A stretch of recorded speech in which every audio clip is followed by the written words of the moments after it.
Good morning. Good morning. We are here today. It is Tuesday. The Nasdaq is gapping up pretty significantly. Oil is stabilizing a little bit. Palantir had earnings yesterday. Hold on, wait. We might get an echo coming soon. I can feel it.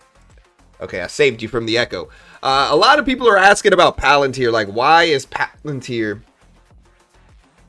down from their earnings? If we take a look at Palantir right now, Palantir is down to 141s after pretty good earnings. You know, they beat EPS, they beat revenue, they raised guidance. They are still red on the day. It is Cinco de Mayo. Happy Cinco de Mayo to all my Latino friends. Hope you guys are doing great today. It is Tuesday. We have the JOLTS Job Report. We have ISM Manufacturing PMI. Or no, ISM Services PMI. And more going live. Yeah, so it's a big day. It's an exciting day. If you take a look at oil here, guys, the ceasefire was effectively broken yesterday. Let's talk about it. So S&P futures are up about 0.5%.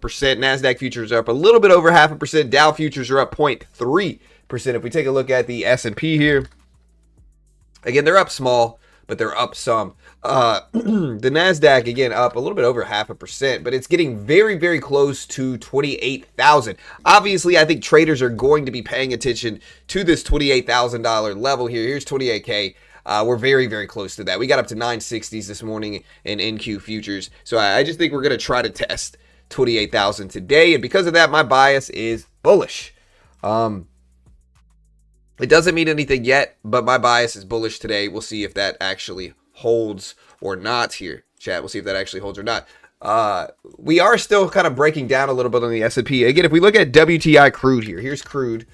It's still moving up a little bit. It's up to 105s right now. So crude is moving up. The Nasdaq has been pulling back over the last, 20 minutes. Yesterday,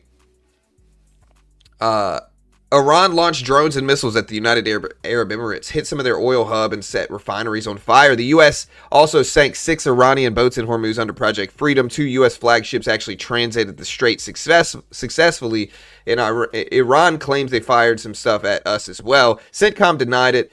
The president did speak yesterday regarding all of this. He said the conflict could last for a couple more weeks. And, ultimately that has been, the news here over the last few, days, really. Markets have gone back and forth. Oil is back higher here today. And, let me know if you guys are long or short on the NQ today, guys. It's an interesting day. We do have Britt here. Yeah, good morning, everybody. Britt is here. And, as I know it's very outside the norm for me, but I'm going to go bullish today, too. Okay. Yeah. I can respect it. I never do that. But Britt the Bull is here today with us, guys. Britt the Bull is here today. What's up, everybody? Yeah, he's here.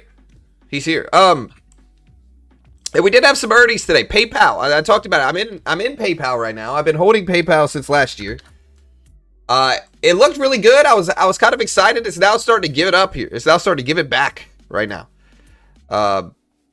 It is starting to give it back. We also had Shopify. Yeah, please don't spam.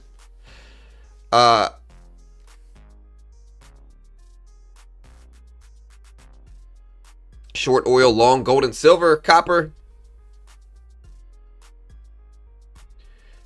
Yeah, we also had news that Israel is coordinating with the United States as escalating tensions in the Strait of put the ceasefire at risk, according to CNN. Japanese defense minister opposes unilateral attempt to change status quo in eastern China seas. Attempts to change the status quo by force continues to be observed in the surrounding waters over 2 countries. But we did have BioNTech earnings this morning. We had Coinbase coming out saying they made a decision to reduce the size of the company by 14%. 14%. This is what Coinbase says right here.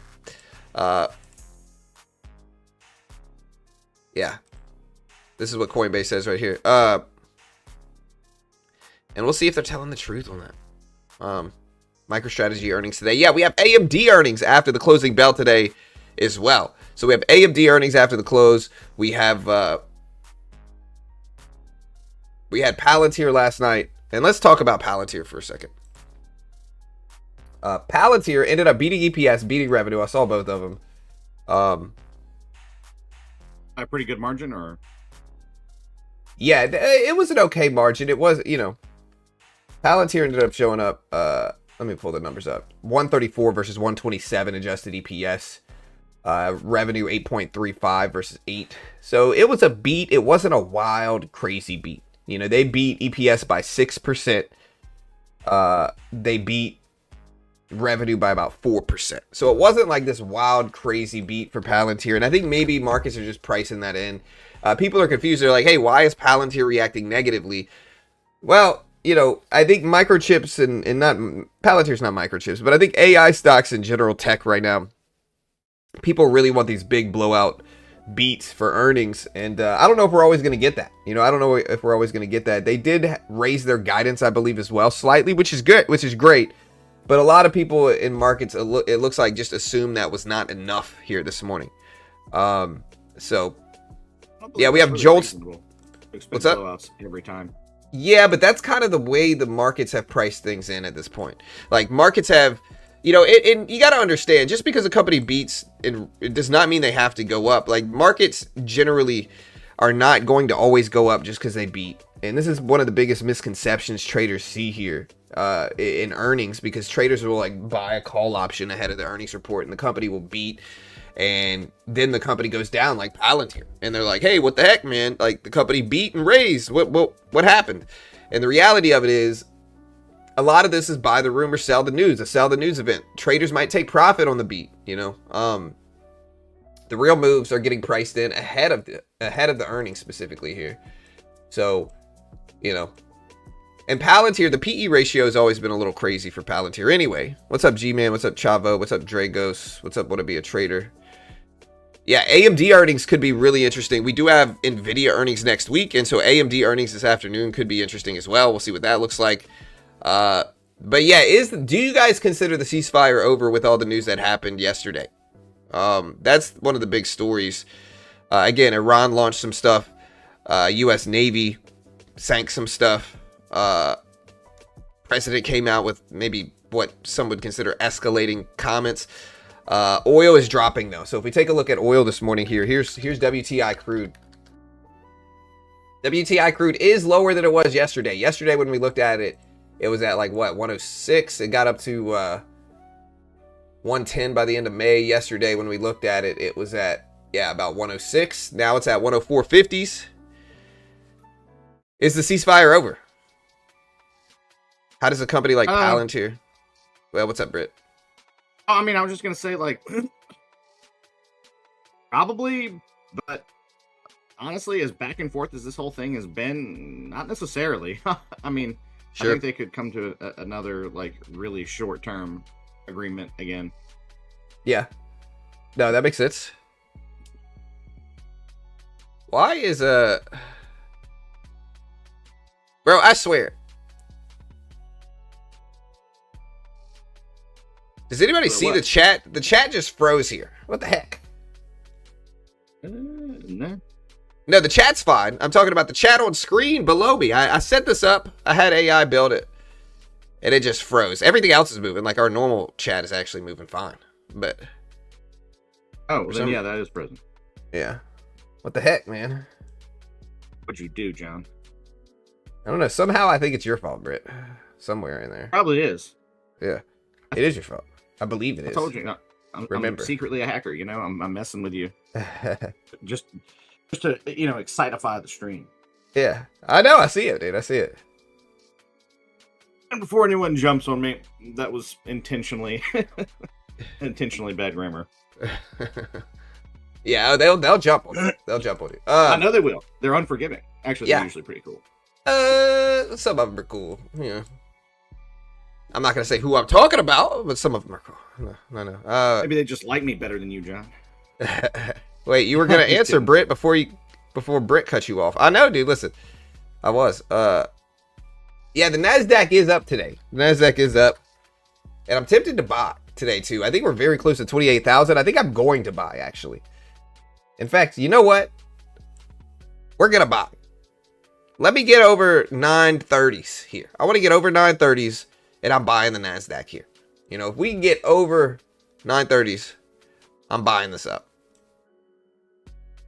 Here's the 200 exponential. We're starting to push over that now. And yeah, let's see what happens. But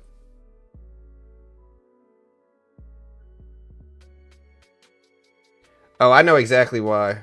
Okay. I know exactly why we're frozen. Okay, here we go. We're starting to push up a little bit. Let me see if we got any news coming out right now, but we're starting to push up. I don't think it is news, but it could be. So I don't think it is necessarily news here, but it could be.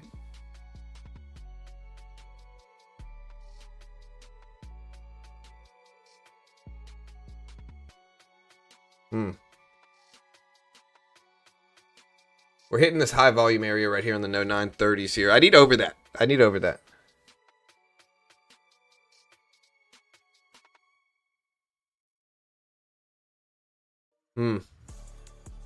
Yeah, look at this pop. This has to be news driven. Let's see. Hold on. Look at this move.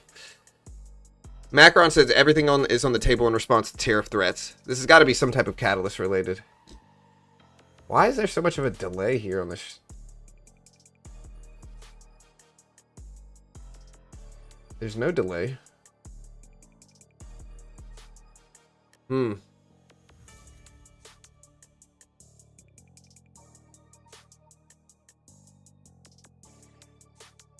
All right, so yeah, look at the Nasdaq pop. We're over 930s here. If we get a pullback, I will buy this. Let's see. You find a catalyst? I'm having trouble. I don't see anything. I see Macron saying everything is on the table in response to tariff threats. Outside of that, I don't see anything really. No, me either. But we did look at it. I mean, it doesn't necessarily have to be a catalyst. I want to get like past 930 here. We have this really high volume area, the volume profile. So I'd love to get past this first. Because I'm worried we're just going to chop around it until we really clean past it here. And I think the higher we get, the closer we get to highs, the more likely it's going to be that we make another move up. That we move up towards the 960 level. I did see something that said Wall Street Journal says Trump appears to soften stance on Iran's missile program via Wall Street Journal. So I see this going live right now. Just saw it drop. Again, Trump appears to soften stance on Iran's missile program via the Wall Street Journal. I'm looking for more information on that. That could be what is the market is reacting to short term. But it also could just be technicals moving things. Yeah. What's up, Chavo? How can a company like Palantir catch up to their PE ratio? You're gonna have to do something. You're gonna have to do something. Yeah, see, we're in this high volume area of the volume profile. Prepare for the rug pull today. Greed will always bite you. Yeah, maybe. Hey, what's up, Sam?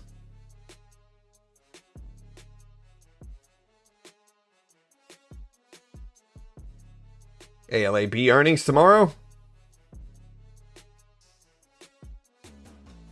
You know, it's weird. I'm seeing comments now in... I'm seeing comments now.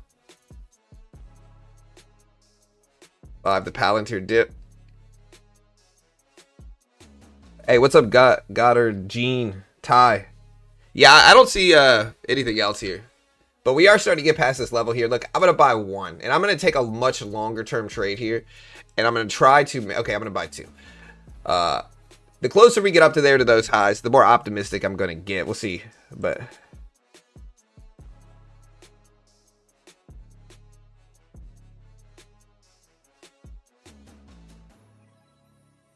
Hey, maybe I should just put this widget up there. Yeah. All right, so I'm in this trade.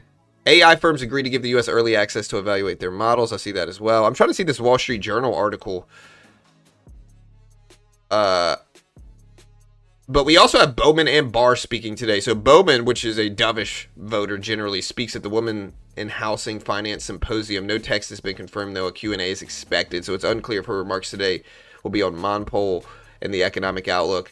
It's probably less likely that it'll really move markets. We already know she's going to be dovish in her tone, and so I don't think that's necessarily going to move markets today. Like I said, we do have JOLTS. JOLTS is a little bit more lagging of a jobs report, but it's something. And then we also have ISM Services PMI showing up at the same time today at 10 a.m. this morning. So we have any idea what to expect from that, or not really? Well, the expectation for JOLTS today is pretty similar to what it was last time. We also have the trade balance data going live at 8:30, but the JOLTS report's expected at 6.8 million. These are hirings, basically. 6.9 million was what we showed up last time. We also have ISM services expected at 54.3. These have been really strong lately. The ISM services print, again, expected at 54.3. Last time they were 54. So they're expecting increases to that as well. And yeah, again, we'll see what we get today, guys. It should be an interesting day, all things considered. We got a lot of stuff dropping, and then tomorrow we have like ADP jobs and more. So, yeah. Where's gold at this morning? Gold, if we take a look at it, is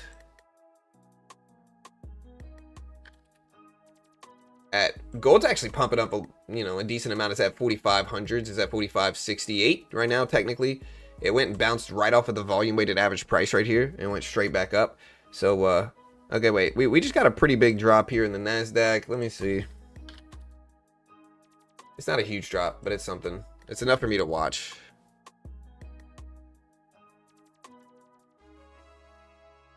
Yeah. What's up, Thinker? What's up, Tomas? Yeah, y'all hit the subscribe button. Hit the notification bell. If you haven't already subscribed, we do this live every day. We trade live on stream every weekday. You can hang out with us. Watch the stream. Also, yeah, I kind of edited the subscriber notification. So we should still get the subscriber notification. But it should be less loud. So if you haven't subscribed, be my tester here. You'll get applause in the chat right now. Be my tester. Hit the subscribe button. Let's see if it's actually working or not. And I'll be eternally grateful, Yeah, I have it up, but I changed the tone. And let me know how loud it is when it does show up. But yeah, we are in this trade. We are red so far, but we're basically we're closer to flat right now, I would say. Hey, what's up, Jono? What's up, Nick? Bunch of shorting Andy's in the chat. Look at ARM. Yeah, I'm in this trade. I want to see if the Nasdaq continues to push higher here today. Are you short on oil today? No, I'm not shorting oil. I shorted oil yesterday morning, not this morning so far.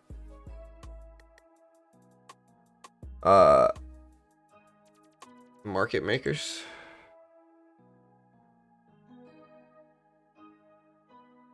Why is it so delayed on stream? No, it's very delayed though. Like it's normally like 5 seconds or so. No, the stream's not delayed. I'm talking about the chat. Hey, what's up, MVK? What's up, dude? Shopify? Yeah, we had Cummins earlier today.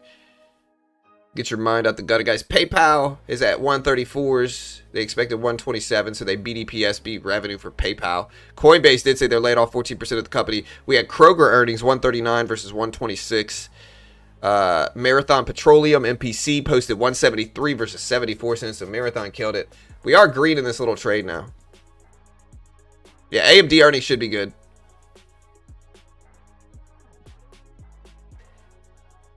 Yeah, the chat on screen is delayed. I don't know what to do. I might just take the chat down on screen. Better yesterday when I did it. So Coinbase is laying off 14. Reducing its company size by 14%. Is that what you said? Yes. That was some news we got earlier. Is that Coinbase reduces their size. All right, so we are green now, guys. We are green.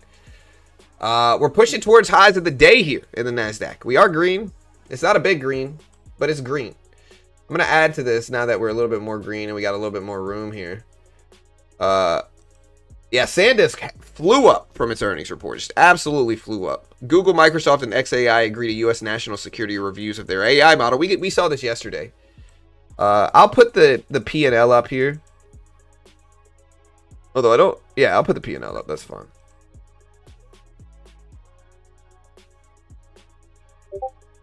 Yeah, here's my P&L right now.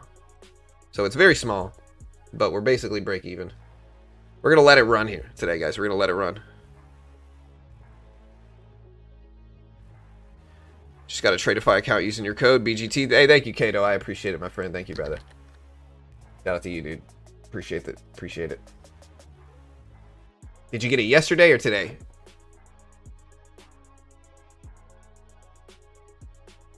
Yeah, Tradeify has a a pretty good deal going on right now for May. So if you haven't seen, Tradeify has 40% off up to 5 uses per trader. So you get 40% off Tradeify for up to 5 uses, 30% off any subsequent accounts after the 5. And if you bundle 5 growth or select evals together, you get another 5 off the 25 or 50K options. The Tradeify actually has a really nice sale for May. Check it out. Use code BGT. I appreciate it.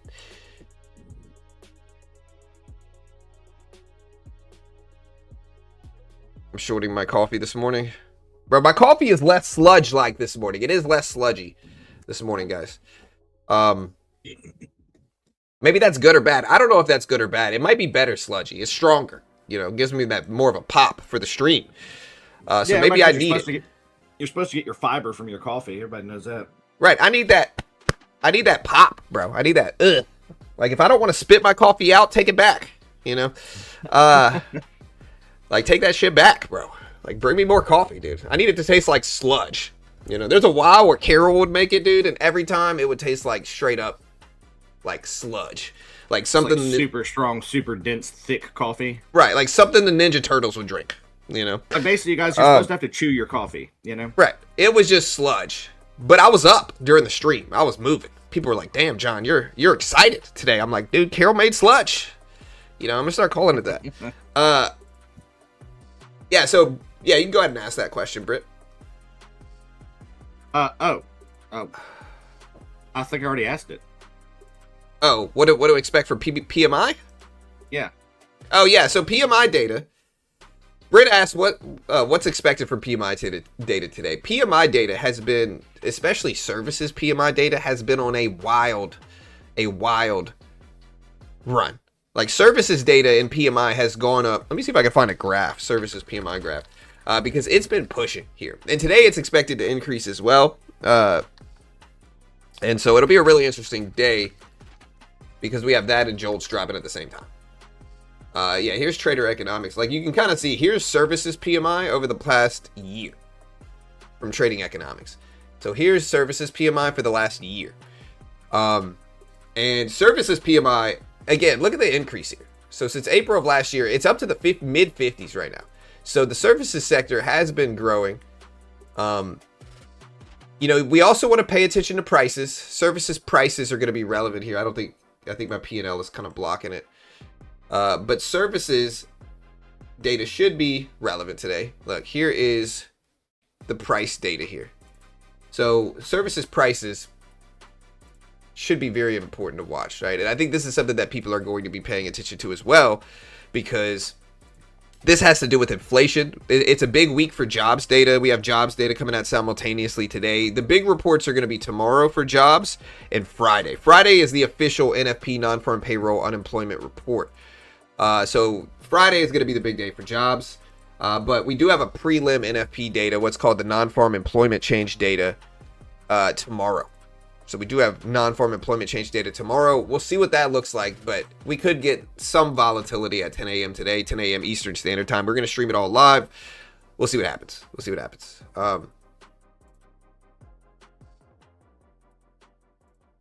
Thanks for the breakdown. Yeah.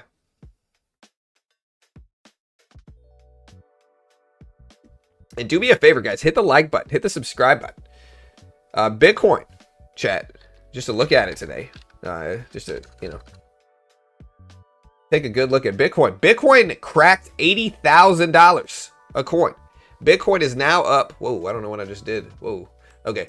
Bitcoin has cracked 80,000. Bitcoin is now up to $81,000 right now. $81,000 for Bitcoin. So Bitcoin is moving, chat. It's running. Back up over 80.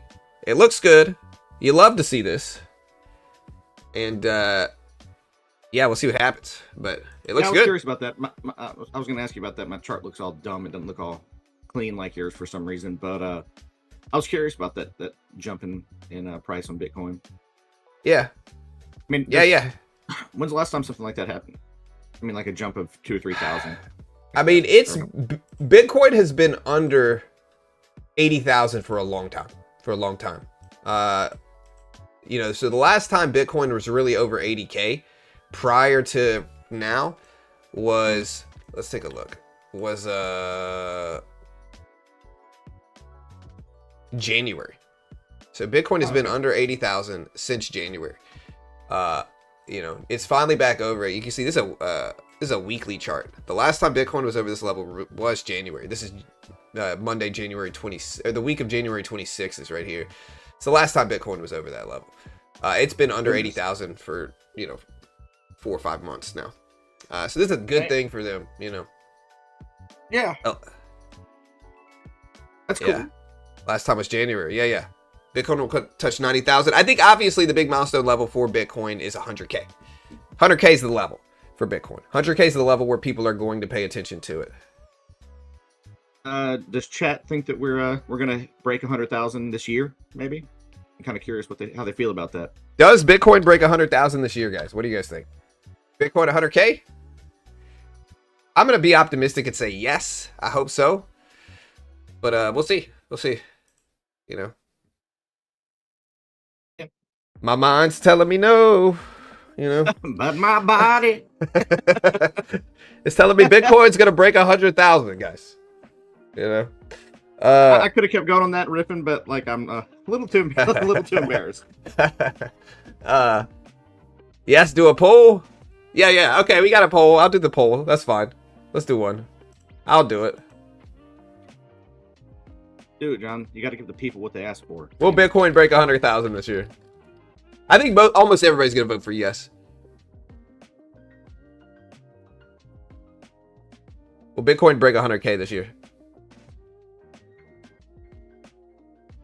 October, need serious volume. Bitcoin to 0. Yes, 120,000.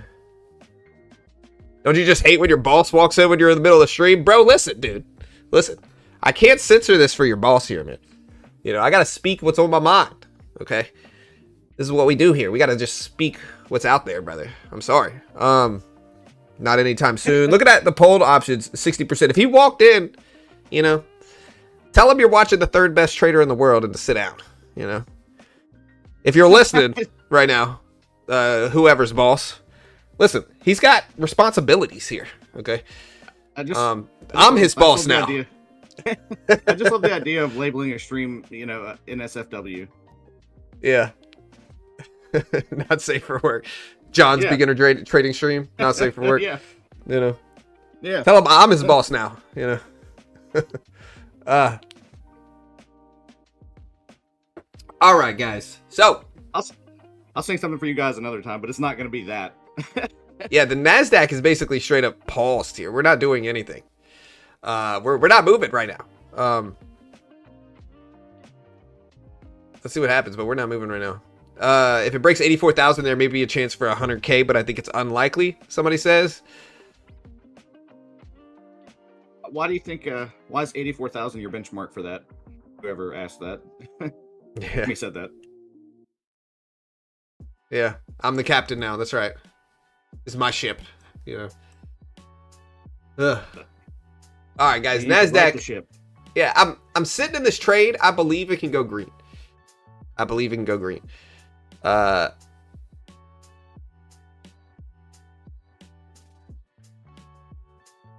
Let's see if it holds. Yeah. How do you pronounce XAI? I've never been real sure about the X. XAI. No, like, I mean, is it just XAI or is it like it looks like it'd be like a Chinese word. I'm not sure. No, it's XAI. Okay. Listen, you're confusing how he names his children versus how he names his AI system is what you're confusing. I still don't know how to pronounce his son's name, you know. Like I saw this a while ago. I have no idea how to pronounce that. But I'm pretty sure it's just XAI. Well, it's not one word. There needs to be like some little periods in there or something, man. It's ridiculous. It's confusing. But anyway, Google and XAI and Microsoft agree to U.S. national security reviews of new AI models. That's kind of interesting. Yeah, I did see that. All right, guys. So we're green in the trade. We're green in the trade. Let's see if we can push up higher here. Jim Cramer just tweeted, Eaton reaction is typical of what happens, goes down and then comes right back up, and then some overreacting to nothing, accelerated order growth too. Yeah, so I am green in this trade. I don't know if I should hold this.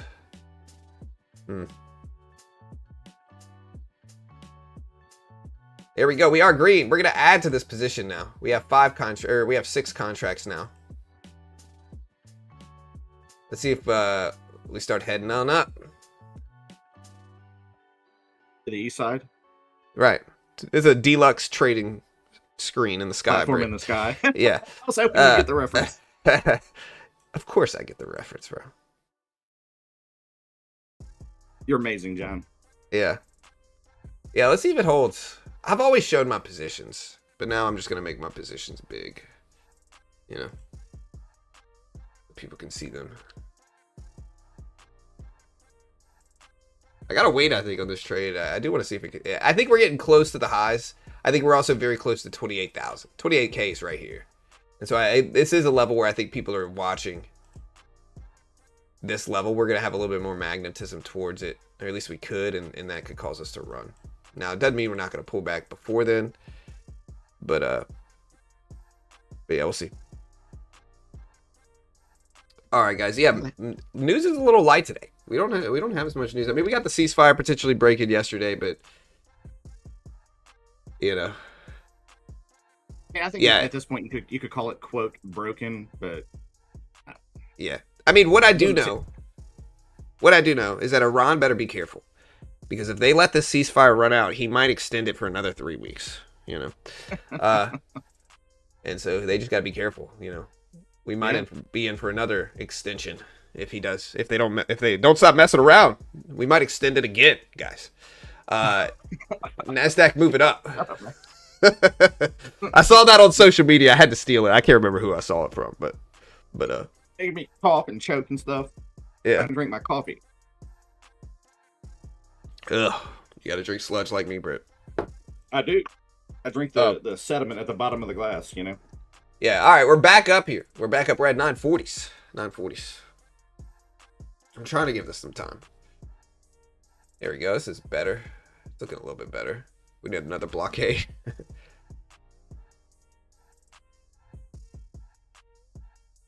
Will this trade go green or red, guys? Will this trade go green or red? It's pretty small. I might add some more to this and just, you know, take some risk. We're in 9 contracts here. Almost a full Nasdaq contract. But the range is a little low. So a full Nasdaq contract is 10? Yeah. Yeah. Like a full mini contract is 10. Okay. But we've made enough the last few days where we can effectively, you know, take a little bit of risk here. Play around a bit. Yeah.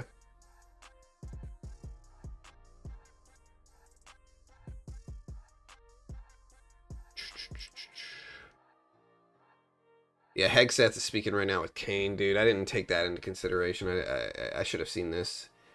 This was 10 minutes ago. When does Hegseth come on here? And there's a pretty big drop.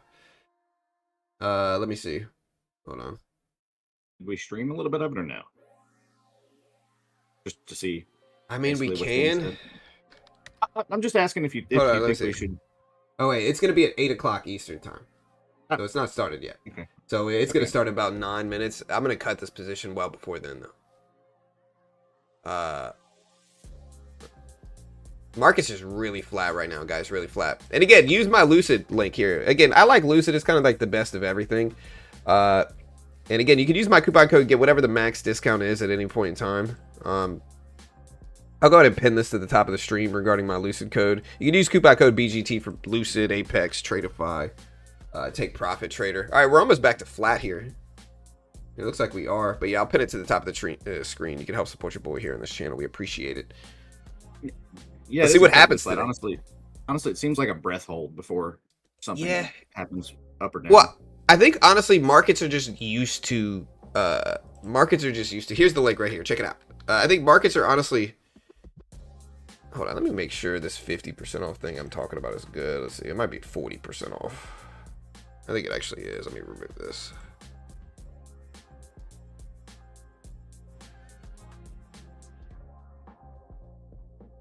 There we go.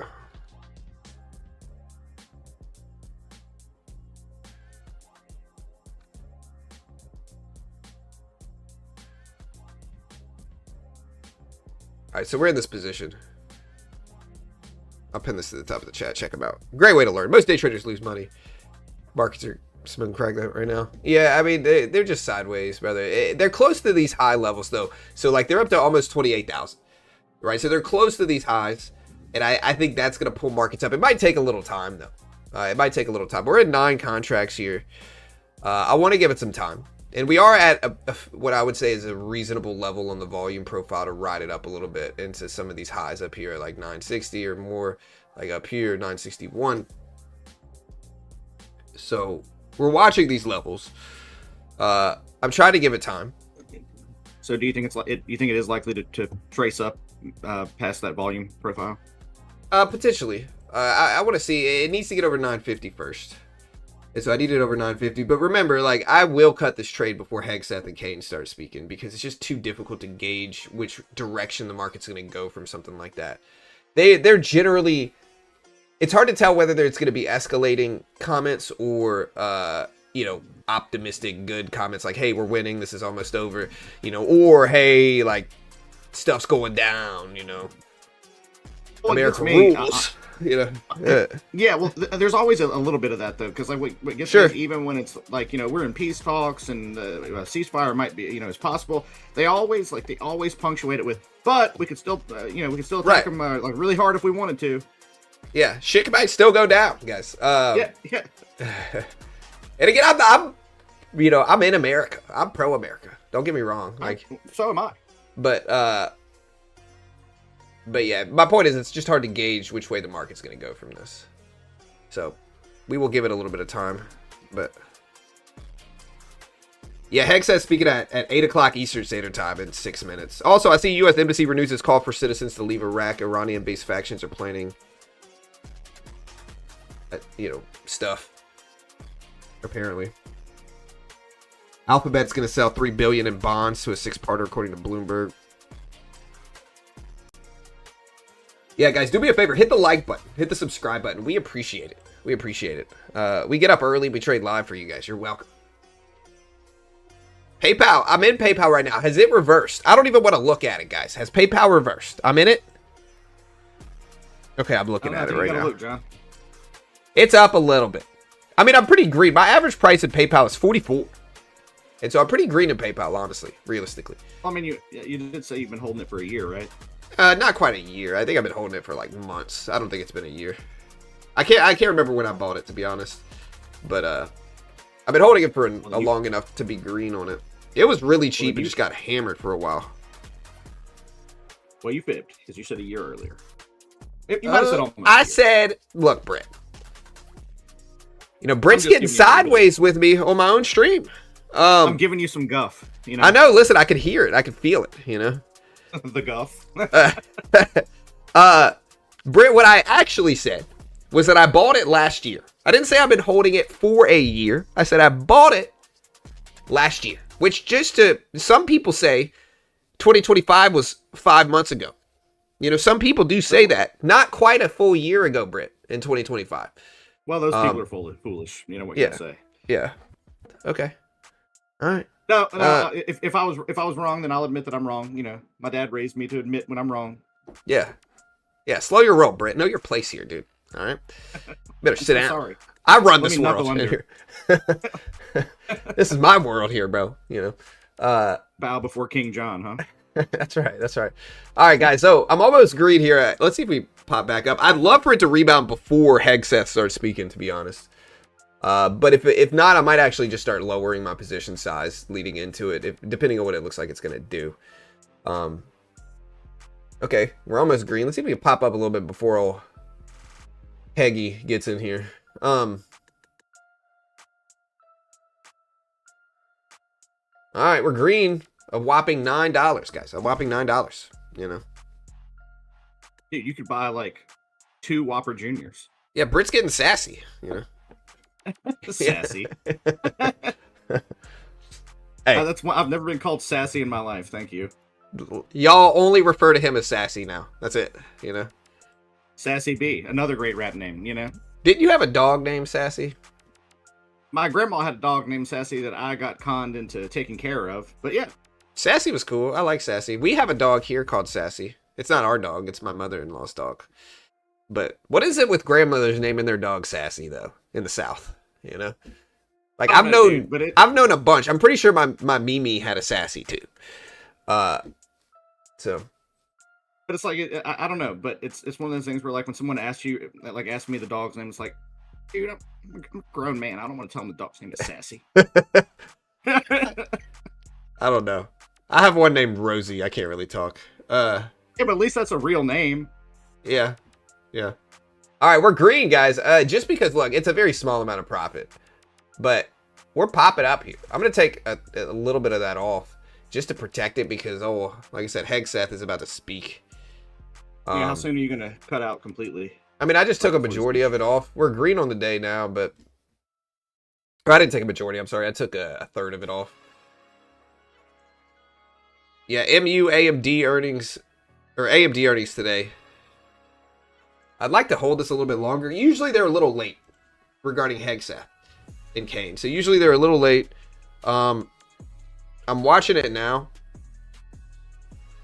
And they haven't come on speaking yet here. So I'm watching it now, but they haven't actually come on speaking yet. So we'll see what happens here. But can you drop me the URL in the Discord? Yeah, I'll send it to you. I'm probably not gonna watch it on stream. I'll probably just cover the quotes here. I don't know if it's. I was just gonna kind of track it in the background while we were. Yeah. Okay. Gotcha.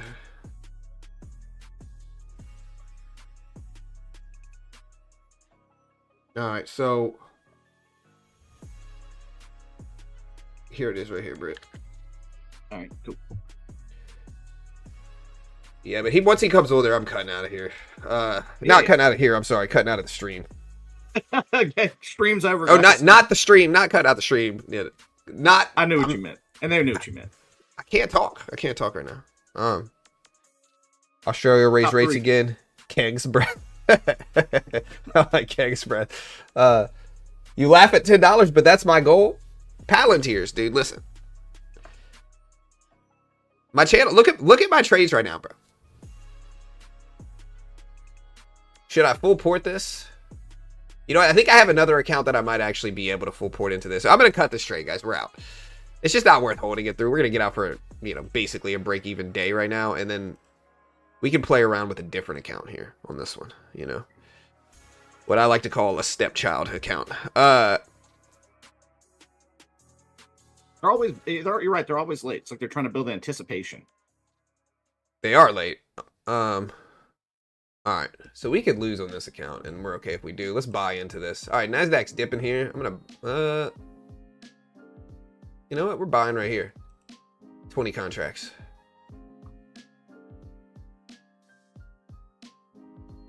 We might add a little bit more to this too.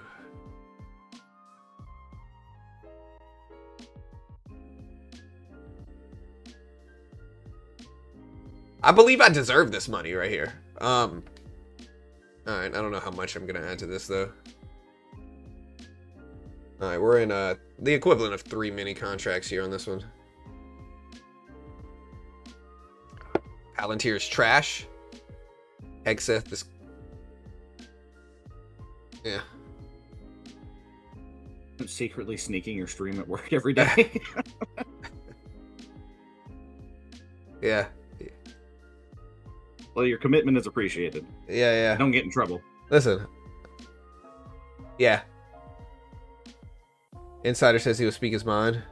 Don't remind me. Got tails. Shorts, bro, shorts. I watch every day at work. I ain't watching for free.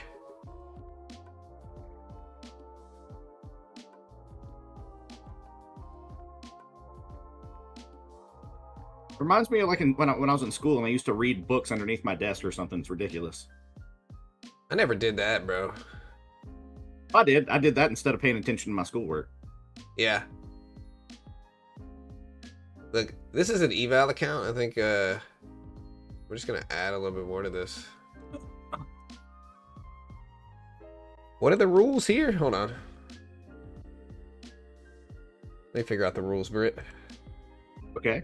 And for those of you watching, anticipating the potential ramifications from this excess speech, they're still not saying anything. They're still not out there. It's ridiculous. Yeah, they're not speaking yet. They're always late. They're always late. That's just how it goes. They're just late. Yeah.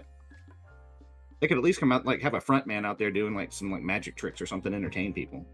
It should. MU, I know MU had a pretty good day yesterday, but MU is at $602 a share right now for MU. Kind of a wild push. Hey, we're almost green here. I knew it would happen.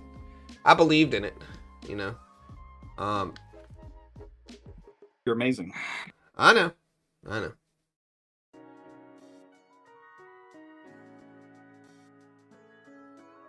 We bounced right here around that 200 exponential. I'm saying the 200 exponential is just a really reasonable level to attack sometimes.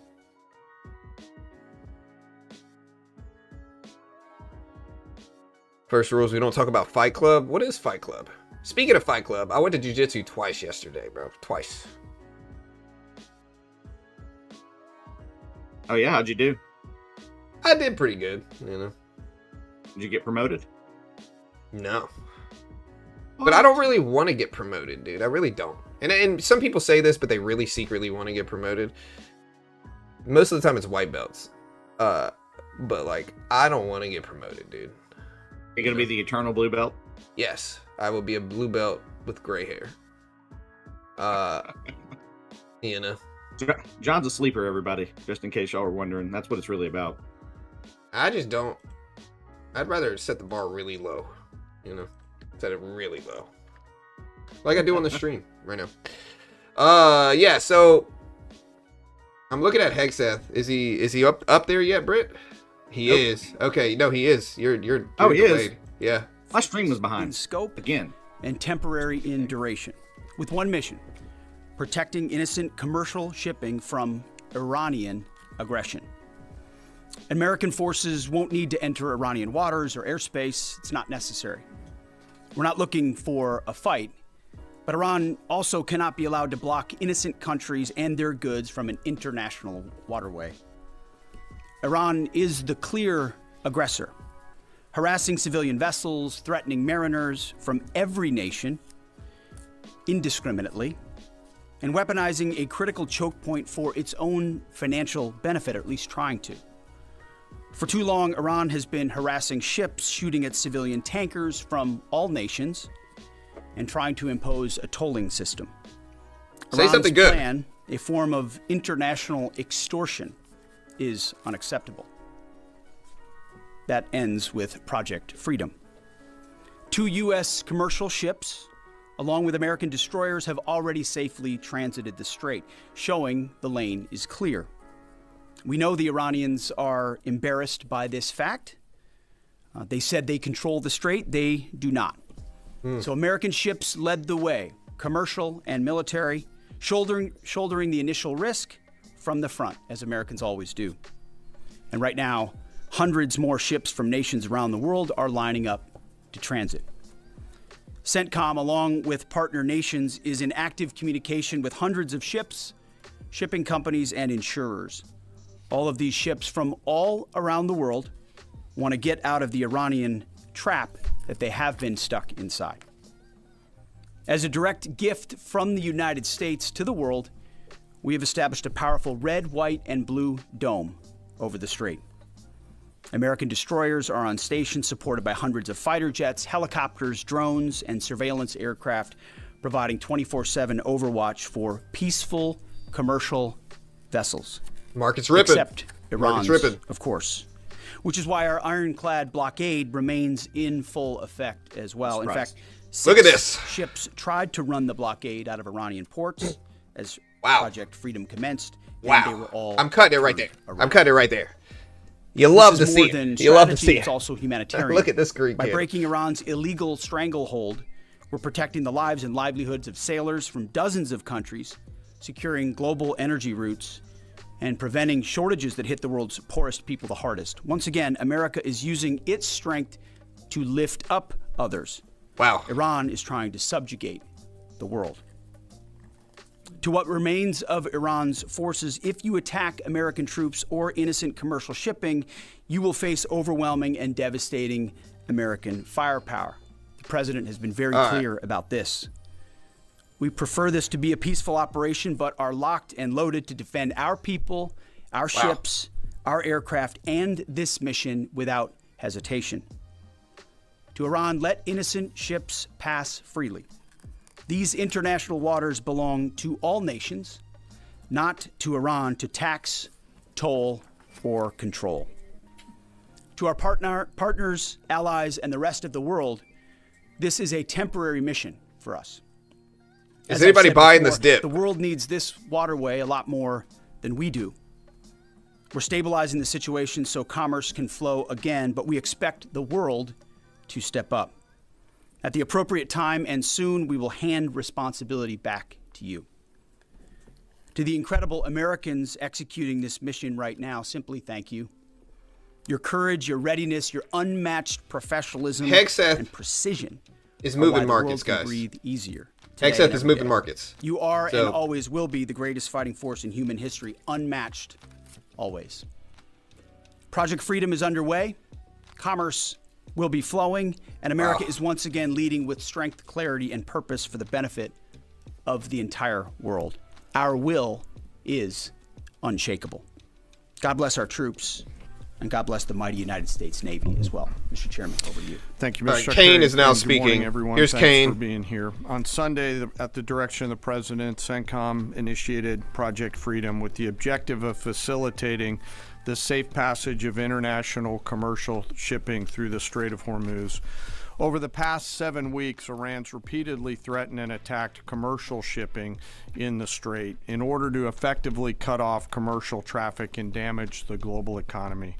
By obstructing one of the world's most critical maritime checkpoints, a vital transit route for approximately 1/5 of the global oil consumption, Iran is weaponizing the global supply chain. Palantir bouncing back. This action disregards established navigational rights and the law of the sea, and the regime led by the IRGC is effectively attempting to hold the entire global economy hostage. Let me give you an update of the last few days of activities. And if you take a look at the map here, as the Secretary said, the United States has established Project Freedom to open up the Strait of Hormuz. This graphic highlights the kinetic engagements that the Iranians have attempted to make or have taken against the region. The green dots and blue dots show the groupings of commercial, cargo, and tanker vessels. And the United States has established a significant presence over the strait here in order to open up the free flow of commerce, noting the blockade still continues along the eastern flank. The map shows the examples and samples of Iranian attacks against commercial vessels in the strait, as well as the Gulf of Oman and up in the Arabian Gulf. Since the ceasefire was announced, Iran has fired at commercial vessels 9 times and seized 2 container ships, and they've attacked U.S. forces more than 10 times, all below the threshold of restarting major combat operations. Keep at this pushing point. up here, guys. You can also see the group of tankers and cargo vessels in the U.S. blockade line, as I mentioned. As a result of Iran's indiscriminate attacks across the region, there are currently 22,500 mariners embarked on more than 1,550 commercial vessels trapped in the Arabian Gulf, unable to transit. In addition to shipping, Iran has continued to deliberately attack its neighbors. Just yesterday, Iran attacked Oman once and the UAE 3 times, including an attack on Fujairah oil terminal, which was oil right here, guys. This is oil right here. They also launched cruise missiles, drones, small boats at U.S. forces. All right, so yeah. So oil's coming down. Nasdaq's pushing up on Hexeth. Somehow we got in that trade and we made money on it, but. Let's see what we get today, guys. Are y'all bullish or bearish on this, man? Like, you guys can see, we got Hexeth speaking. Hexeth's comments. I mean, I muted it for a little while. But oil continues to fall here. Hold on. Yeah, oil's coming down more on Hexeth. Or on Kane now. This is General Kane speaking here. Again, he said Iran continues to attack neighbors. Iran does not control the strait. Hexeth says we're not looking for a fight soon. We will hand responsibility of strait to the world.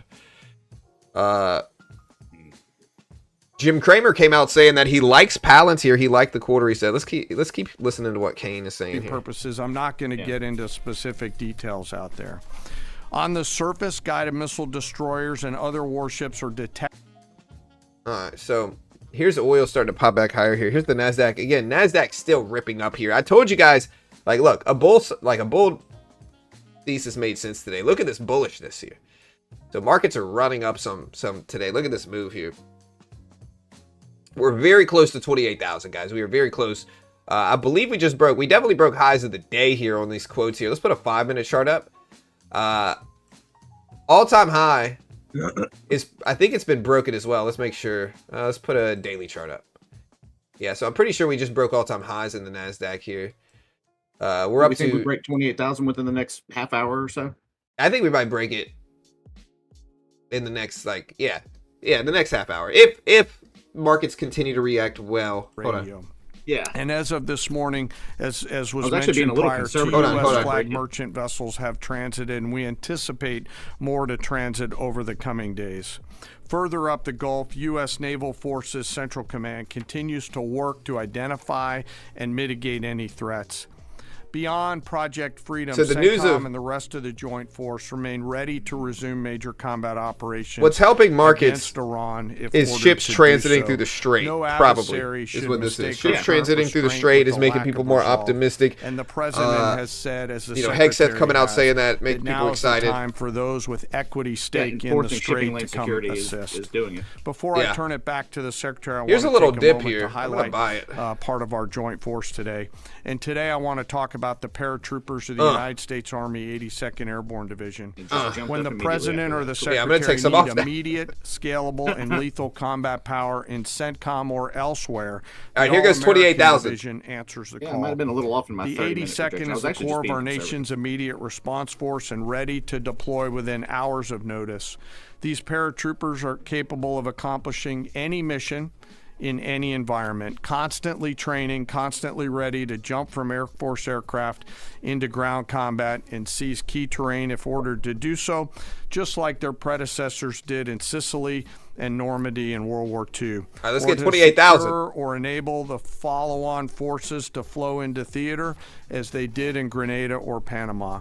They can do the range of missions from counterinsurgency to counterterrorism operations to power projection, as they have Give me 28,000 over the course of the history of this great division.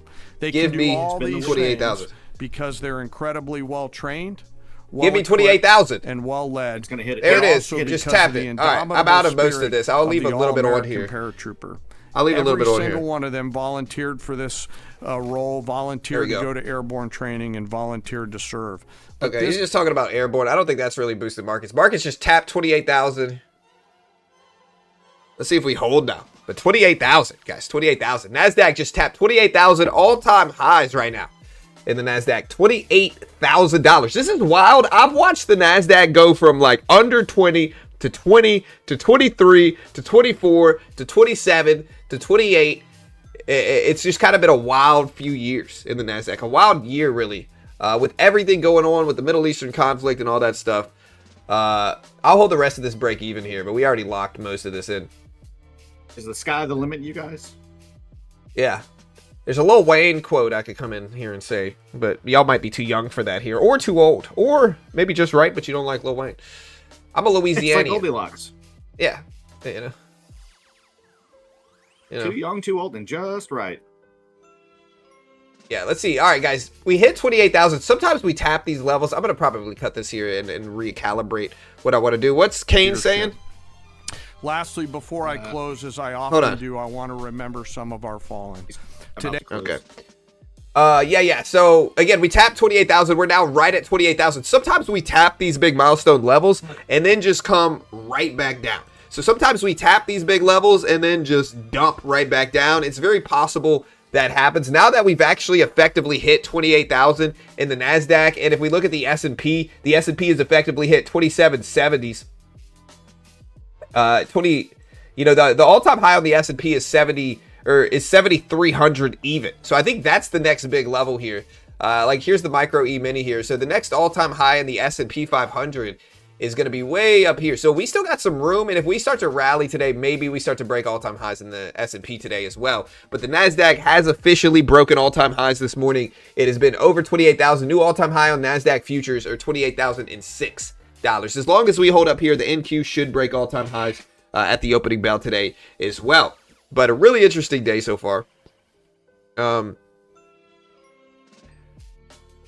where are we? 72.66 on the E-mini? I think, yeah. Yeah. Yeah, the Nasdaq, we're at 27.990s now. Again, I'm out. I've told you guys this once before. When we get really close to a big milestone level, and it's really important to understand this, when we get really, really close to a big milestone level, there's a magnetism there short term to that milestone level. But a lot of traders trade it wrong. They try to trade the big break of this milestone level. Like, let's say 28,000. They try to just buy it when it breaks 28,000. You're missing the easy move to get in. The easy move to get in is when we get within a range up to that level here. Like when we get a range up to 28,000. You know, it becomes so probable that we're going to break it that like there's just a lot of easy buys really down here. Like once we get pretty close to 28K, a lot of people start buying it. But once we tap that level specifically, a lot of the time we get sell-offs. Like traders are starting to take profit, so we just get a move back down here. I'm not saying that's what we get today. You never really know, but that's what happens a lot of the time. So yeah, Nasdaq is smoking 1,000 before the open. That V move always plays out. Yeah, Kane is doing. Chairman David Zia, Real America's Voice. I wanted to ask you of any of the fast boats that have been either sunk or identified, are there any armaments larger than, say, small, AK-47 type stuff, or any anti-ship cruise missiles identified? And my second question is, if there's a divide between the IRGC and Tehran, is there a way to get Tehran to agree to let us go after the IRGC that is doing these attacks without violating the ceasefire?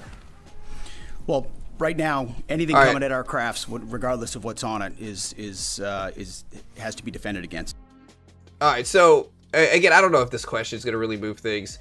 A lot of people would consider the ceasefire broken already, considering the news that we've had over the last 24 hours. Nasdaq did tap 28,000 here today, guys. 28K on the Nasdaq. Let's see if we hold. John does it again. What did I do? Did I trade news again, guys? Somebody was mad at me for trading news. Listen. Yeah, I saw that. I'm just going to put this out there. I was in that trade before the news came out. All right. I was buying the dip. I've been talking about it all day.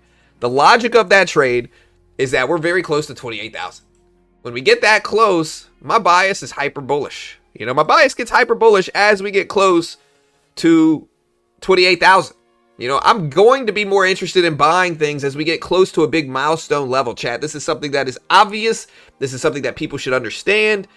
Did old Heggy boost the position a little bit? Sure. Yeah. But was that the pure intention of the trade? No, it was not. Don't judge me here. Okay? Don't judge me. Does it matter how you make money? I mean, to a certain extent. Yeah, I can feel the judgment from the chat, guys. I can feel it. It's jealous is what it is. You know? I can feel it coming at me. Listen, that wasn't the pure intention of the trade. Did old Heggy help it? Sure he did. Okay? Honestly, I thought he might do the opposite. I thought he might come out being like, shit's going down. Everybody sell. But instead, he said, hey, ships are transiting through the strait. And that made markets get really optimistic. Was it too optimistic, chat? Let me know. Is this too optimistic to push up this much from something that we really already knew? We knew ships were getting through the strait. If we look at the strait tracker, again, last week, look at the Nasdaq bump back up here. Well, hold on. It is about, okay. Nasdaq's starting to pop back higher here. Let's see what he's saying. Any follow-on effort, if there are mines identified, would be something. Q&A. Yeah, he's talking about mines, which is impacting things. But yeah, 11 ships transited in the last 24 hours, which is about 100% more than last week. But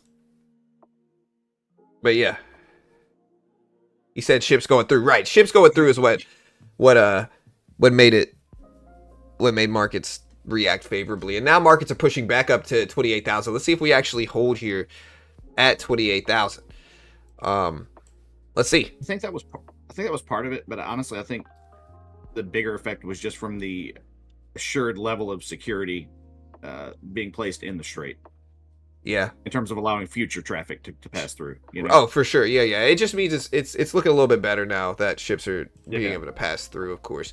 The other stuff he said, it's hard to figure out. Hold on. Let me look at what he's saying now.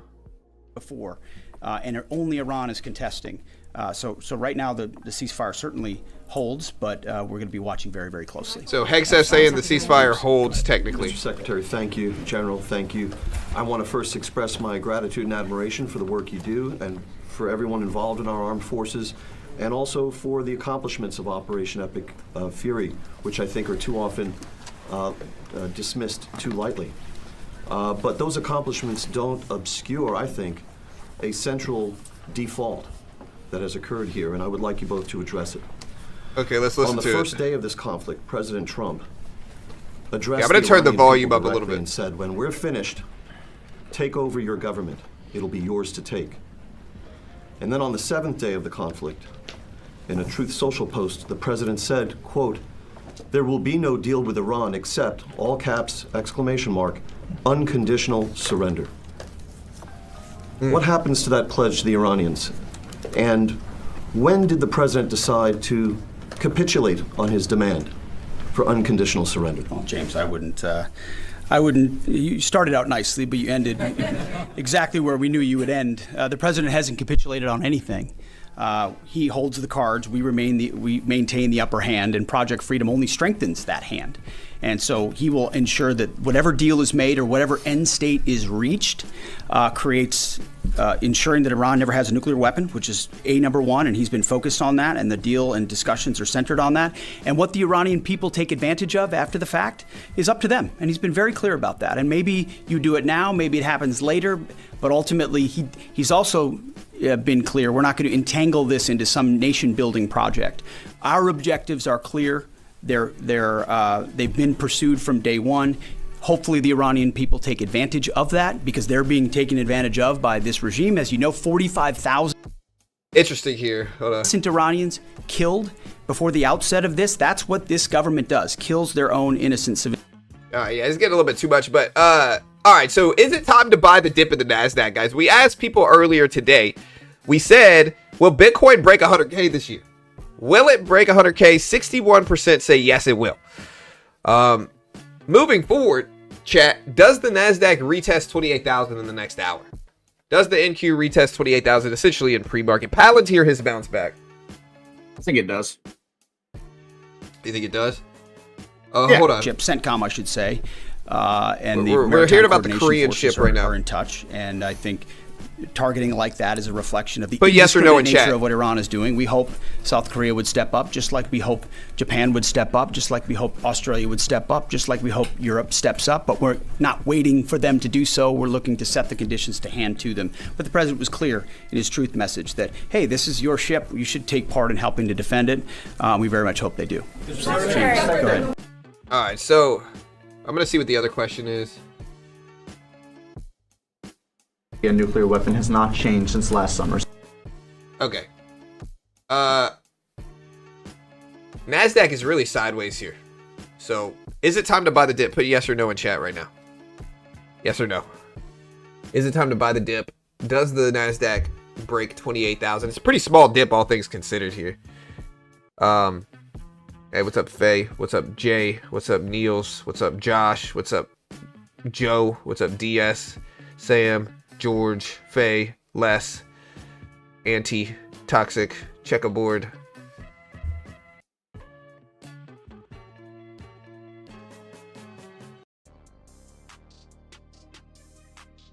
Alright, guys, let's see what we get. Is it time to buy the dip? There is no dip. Buy? Probably not. Yes. Nope. I had to say hi to my crypto friends. Not worth a buy. You're up. Let that sucker fly. Buying after a 20% bounce. I'm not buying right now. I'm just asking. Look, we're underneath 28,000. Here's 28K right here. We are right underneath that level. And so what does that mean? That means a lot of the time we're going to move back up and retest it. At least maybe we dump down afterwards. Maybe we instead rip higher. I have no idea what we're going to do. But should I buy this pullback here? Should I buy this pullback? I mean, this isn't really a pullback, all things considered. I mean, it's very small if it is, but we're getting really close to 28,000. Very close to 28,000. You have a sufficient cushion? Yeah, on this account I do, you know. In both accounts, maybe take a chance. Yeah, maybe. Let's see if we hold. But market's kind of consolidating right now. Yeah, Hegseth, one of the things that Hegseth said recently is there's a lane of safe passage that commercial shipping can flow through. They said they're in contact with the South Korean ship hit yesterday. But he did say that the ceasefire is still going here. Yeah, which kind of surprised me, but yeah, good news, kind of. No, it's good. Is it true? True. Yeah, is the question. I don't know. I don't know how the ceasefire can still be intact when we're hearing news every day of ships getting fired upon. And so, I think most people are going to be like, is it there? I don't know. Yeah, a bunch of people shooting at each other. And like, yeah, totally peaceful. Don't worry about it. Everything's working out great. Yeah, that's what I'm saying. Is it there? I don't know. I think it's up in the air right now. I think they want it to be there, just for sentiment reasons, but.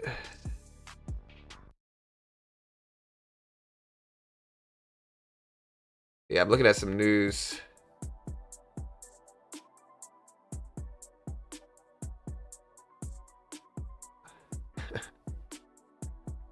Yeah, so look, Hegseth said, wait, where's my window here? Let me put this up. I got too much stuff up on the screen.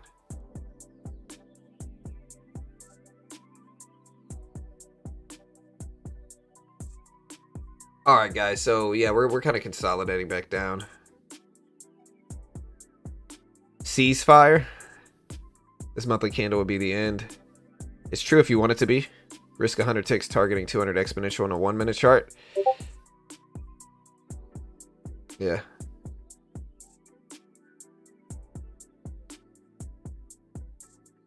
Yeah. But you tell the U.S. is starting to focus more on Hormuz and less on kicking. Yeah. Well, they want the Strait open for sure. You got to understand, with the Strait closed, it puts the most public pressure on the U.S. Because it's not that the U.S. necessarily needs the Strait open in a super profound way, but the U.S. gets the blame for it. A lot of the blame for it, I should say. Some of the blame for it. And so, with that said, that's going to be the most pressure to open it up. It's the global standard of oil, right? The U.S. uses different oil, but the Strait of Hormuz being closed is the global standard of oil. So with Brent crude, you can look at Brent here, and we look at WTI a lot just because that's what we watch in futures. But if you look at Brent crude at 112 this morning. Here's a 5-day chart on Brent. So here's a 5-day chart. You can see Brent has mostly gone up in the last 5 days. Here's a monthly chart on Brent. So Brent is still over 114s, or I'm sorry, it's over 110s. But yeah, Brent oil is what you want to pay attention to, and it is kind of up in the air in terms of what we're going to do, but we'll see. Trade balance data did just show up. It showed up at negative 60.3 billion. Previously, it was negative 57.3 billion. Forecast 60.95. So really, it came in roughly as expected for the U.S. trade balance data, but that data did just show up today. So the data did just show up today for the Canadian trade balance data. Here's the data in chat. So that was the 8:30 data we got today. It's nothing major, but it's something. Yeah, so it looks like Hegseth is actually done speaking now. So Hegseth is done. Here is the trade balance data releasing at 8:30.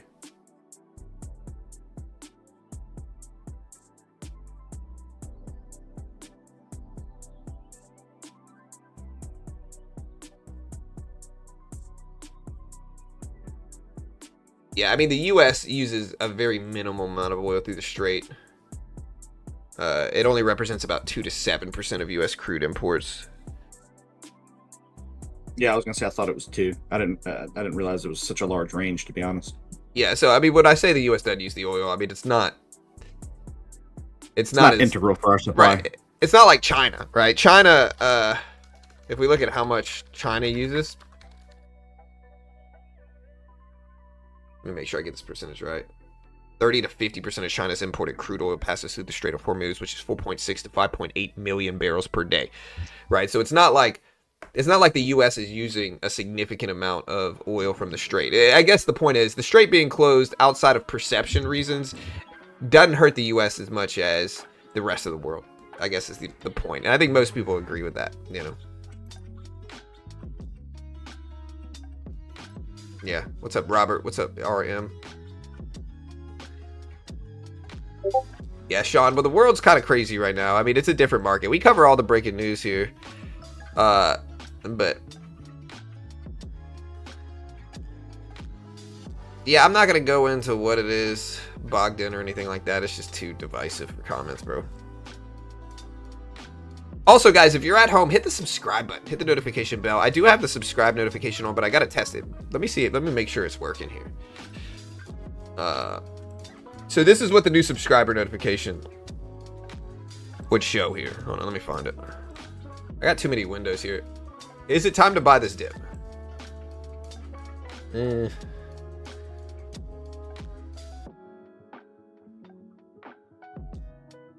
Again, we do have ISM services. Bitcoin is over 81s, which is great. Brent crude still, it just dropped under 111s for a little while though. All right, so yeah, here would be the notification for a subscriber here. Okay, yeah, but I made it much more quiet. And so subscribe if you haven't yet. We appreciate it. Bitcoin 81,000. No timer. We'll get a timer up here. Again, we got a little bit of time. Like, we got an hour and a half until JOLTS and ISM data. That's the only real data print we have today that's important. Again, tomorrow's data print with the monthly ADP report, which is the monthly jobs report. It's really what it's like, a prelim NFP report. It goes live. It goes live at 8:15 tomorrow morning. That's a big report as well.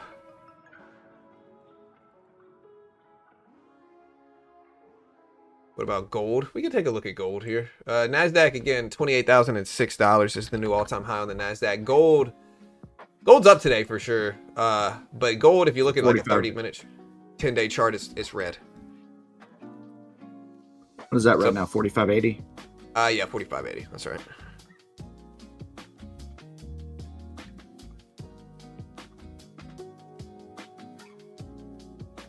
A lot of insider trading going on. Oh, yeah, of course it is. You know. So yeah, insider trading is definitely going on both sides. That occurs no matter what.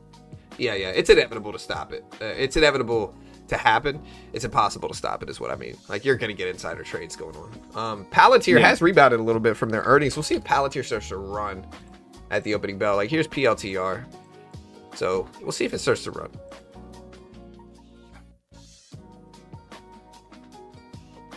You guys red or green so far today? French Finance Minister Lesker will hold a special G7 meeting on critical materials this Thursday with involved ministers to prepare for June G7 summit. Yeah.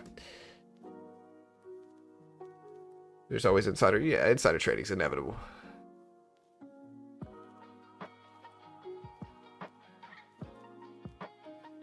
Yeah, that's not a one side or the other thing. That's a human thing. Right. No, 100%. Nasdaq still started to dip down here. We might have a little range down here, down to like 950s maybe. Yeah, I'll be back in just a second. Okay.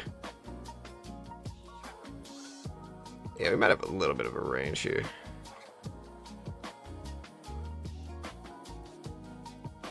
I love you. Good luck today. Thank you. All right.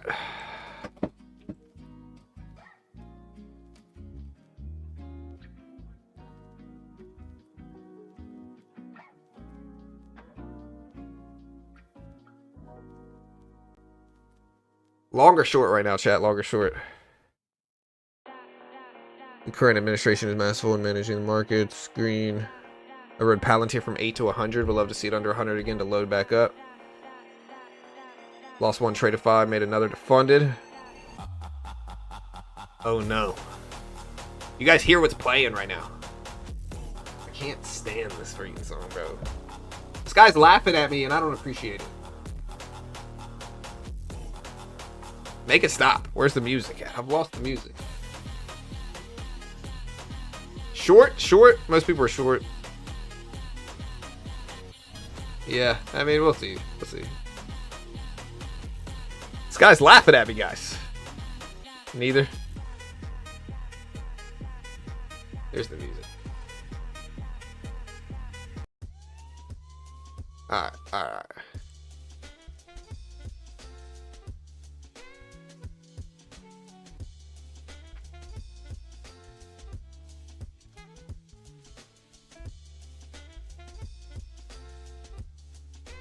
All right, I have returned. You're back, Brett. You're back here, dude. I am. But it was a sad, sad place without me. Yeah, it was. People cried. They cried. You know. I appreciate the love, guys. Yeah. What I miss? Anything? Nothing really, no.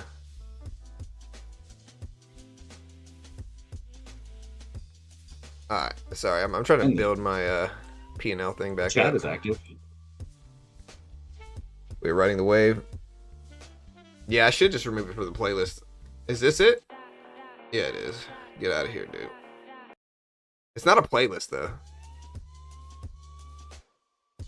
Should I buy this pullback? I'm kind of tempted to here. You know what? We're gonna do it. Take chance, John. I might add a little bit more to it too, if we keep pulling back here.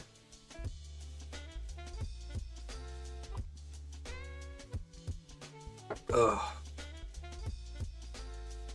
Yeah, so we're back in this.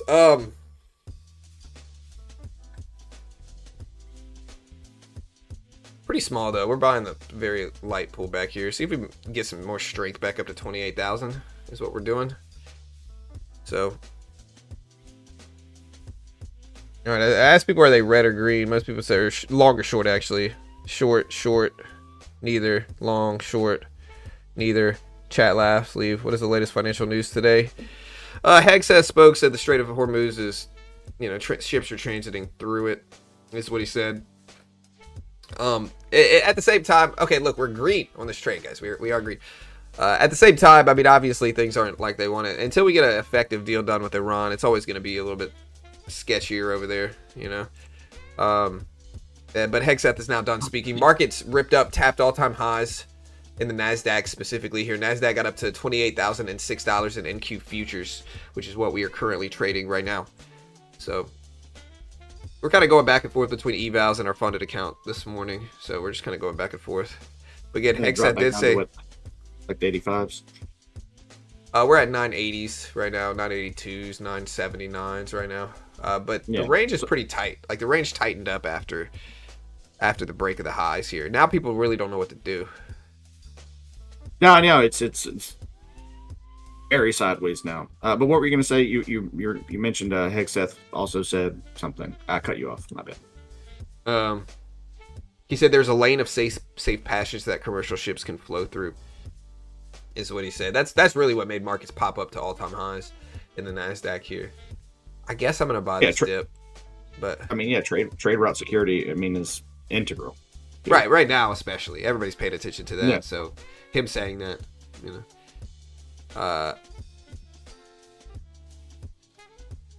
I'm are we expecting some? Gonna... Go ahead. I'm just wondering if we're gonna break back through the 28,000 level today. I don't know. That's why I'm buying a little bit here, but it's, like we have a pretty large cushion on the day now on this account.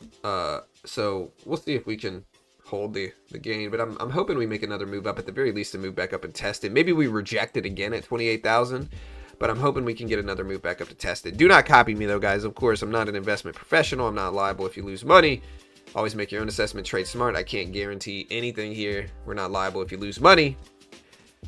Again, check out Lucid funded accounts here. Again, if you want to use my coupon code for Lucid, you can BGT, coupon code BGT. Get you the max discount at all times. Sam says if bears take over, profit takers too, then it could drop down past that LVN pretty fast. Oh, for sure. Yeah, it could. If profit takers, like we have a low volume node right here is what he's talking about. So and that's probably where we're going to cut this, is like right under 975s, like at 973s here. We'll get the heck out of there. But we'll give it a second. We got a big enough cushion on the day. So.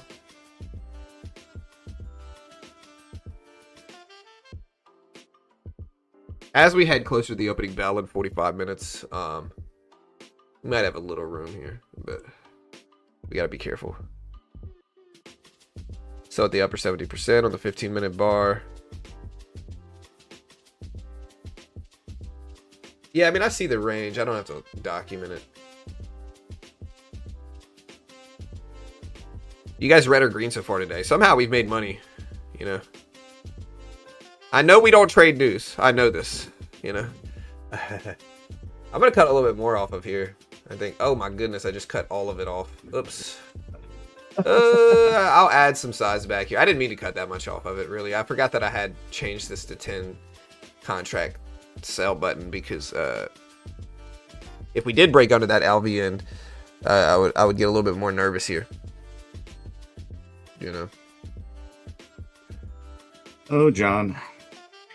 You silly, silly trader. I know, bro. I know, dude. I could have held it and made more money, guys. It's my fault. Cinco de Mayo today.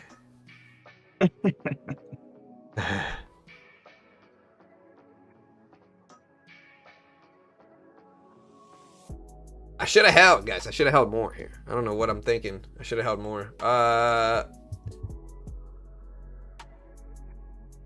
Let's see if we hold. Let's see if we hold. I believe we can. Hey, shout out to... I got the sub notification hidden. Shout out to whoever subscribed just now. I can't figure out who it was, but shout out to you, bro. We appreciate you subscribing to the channel here, man. Thanks so much. Thanks so much.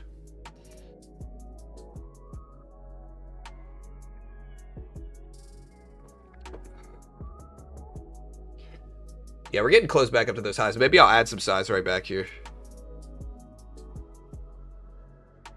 Let's see.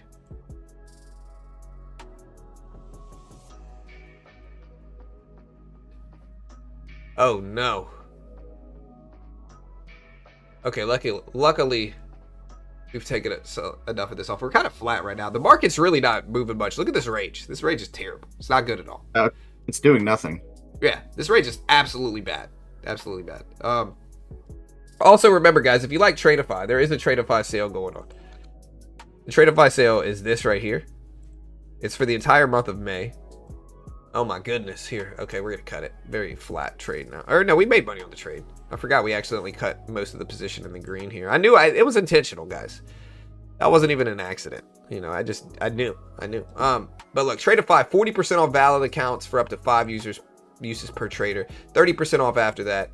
If you buy 5 together, select or 50K growth or select 25 to 50K accounts, you receive an additional 5% off on top of these sales right here for Tradeify.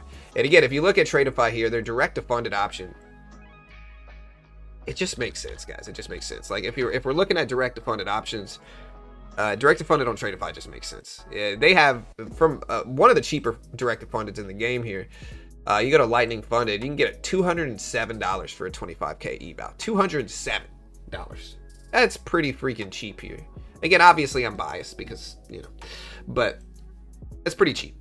And so if you want to use my coupon code, great way to help support your boy here on this channel. Check out Tradeify. A lot of good stuff on there. A lot of good stuff. Here's the link.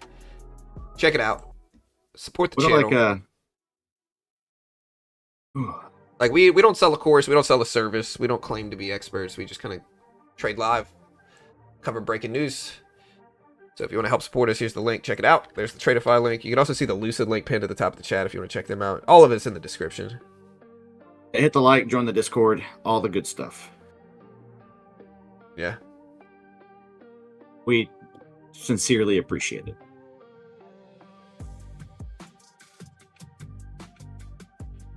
Yeah, you can join our Discord.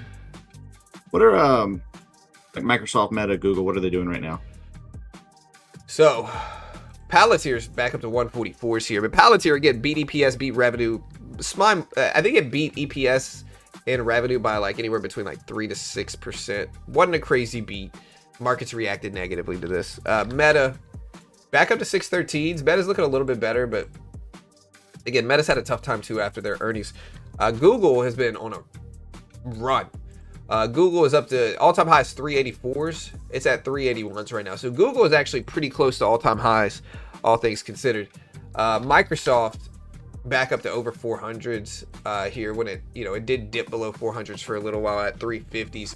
but still down a pretty significant amount, all things considered, from the software apocalypse that people are worried about. People are worried software is just going to start turning. And so it's due to AI. Yeah, just due to AI replacing a portion of it. And so Microsoft's down. They're negatively affected by it. NVIDIA is another big one, but NVIDIA is back under 200s as well. And so we do see some of these tech and AI names slowing down. We do see some of these tech AI names slowing. NVIDIA, AMD Sorry. No, you're good. AMD has been on an absolute tear as well. AMD was at $200 in April. It's now at 340s. So AMD's been on a tear. MU has been on a tear. 570s. If we're talking about memory, SanDisk has been on a tear as well. 1250s. So, yeah. So memory is the big thing right now. Yeah. So we'll see if this bullishness. I can't believe anybody can afford to. I can't believe anybody can afford to buy memory, to be honest with you, based on the prices you've given me. Well, you can write it off if it's for business purposes, right? So, like, you can always write it off for business, and I think that's what a lot of people are doing. It's just writing it off, you know? Okay, that makes sense. Yeah.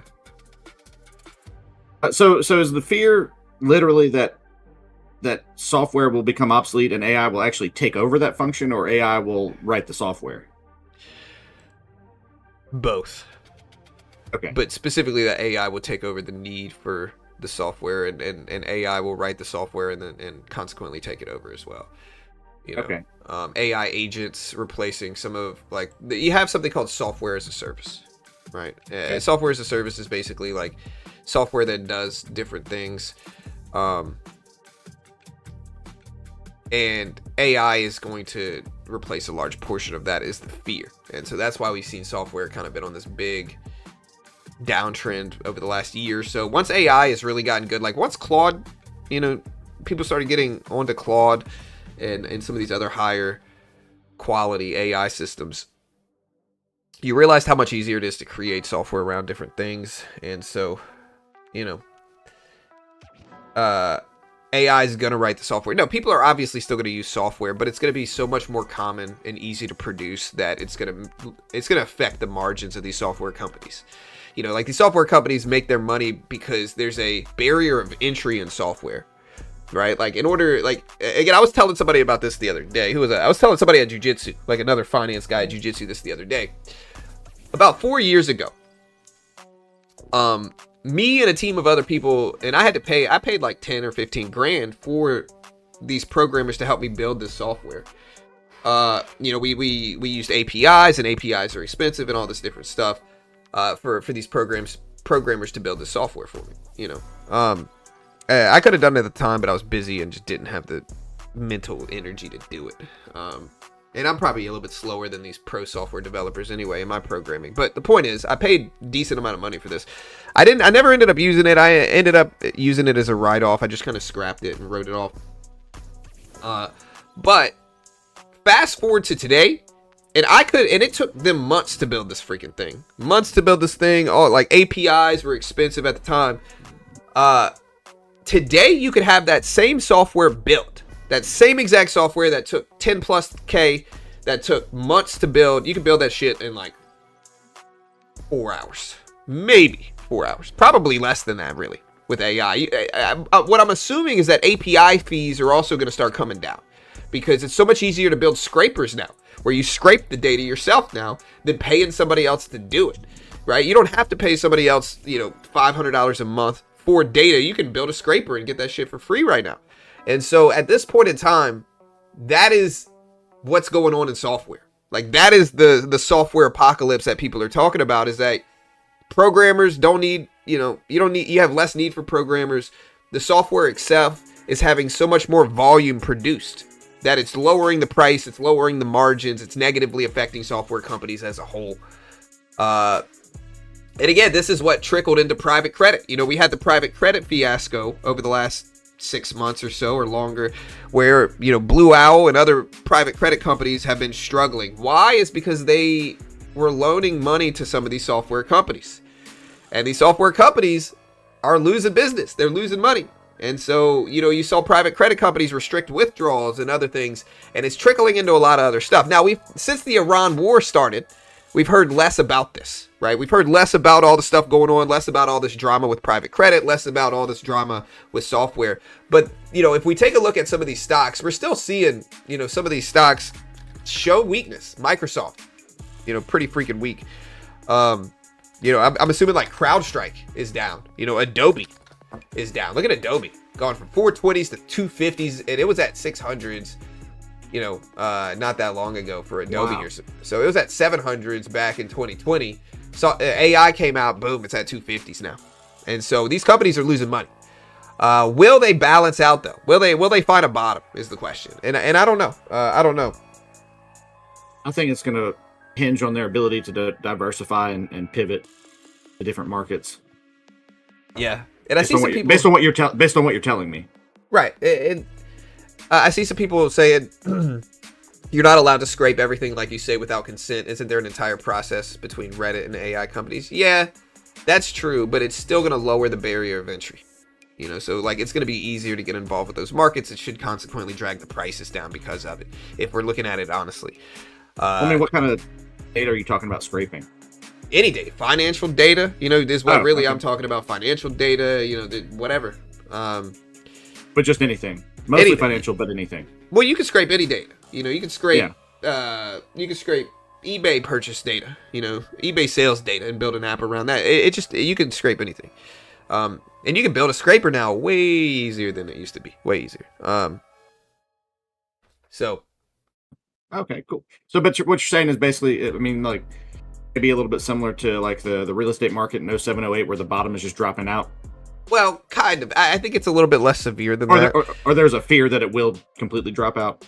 Yeah, I mean, I think this is just the natural evolution of technology. When you get, you know, like you got to think about it objectively. When you get new technology coming out, it renders previous technology obsolete. Now, that's not really what's going on here, but it's a similar thing. It's just rendering software less... It's rendering software companies less needed.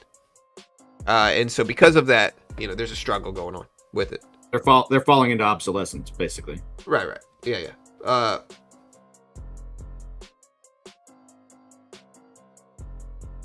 Yeah, don't get me wrong, AI is the future, but to build software at scale for insane companies and products like YouTube, Facebook, that will not be possible with just AI.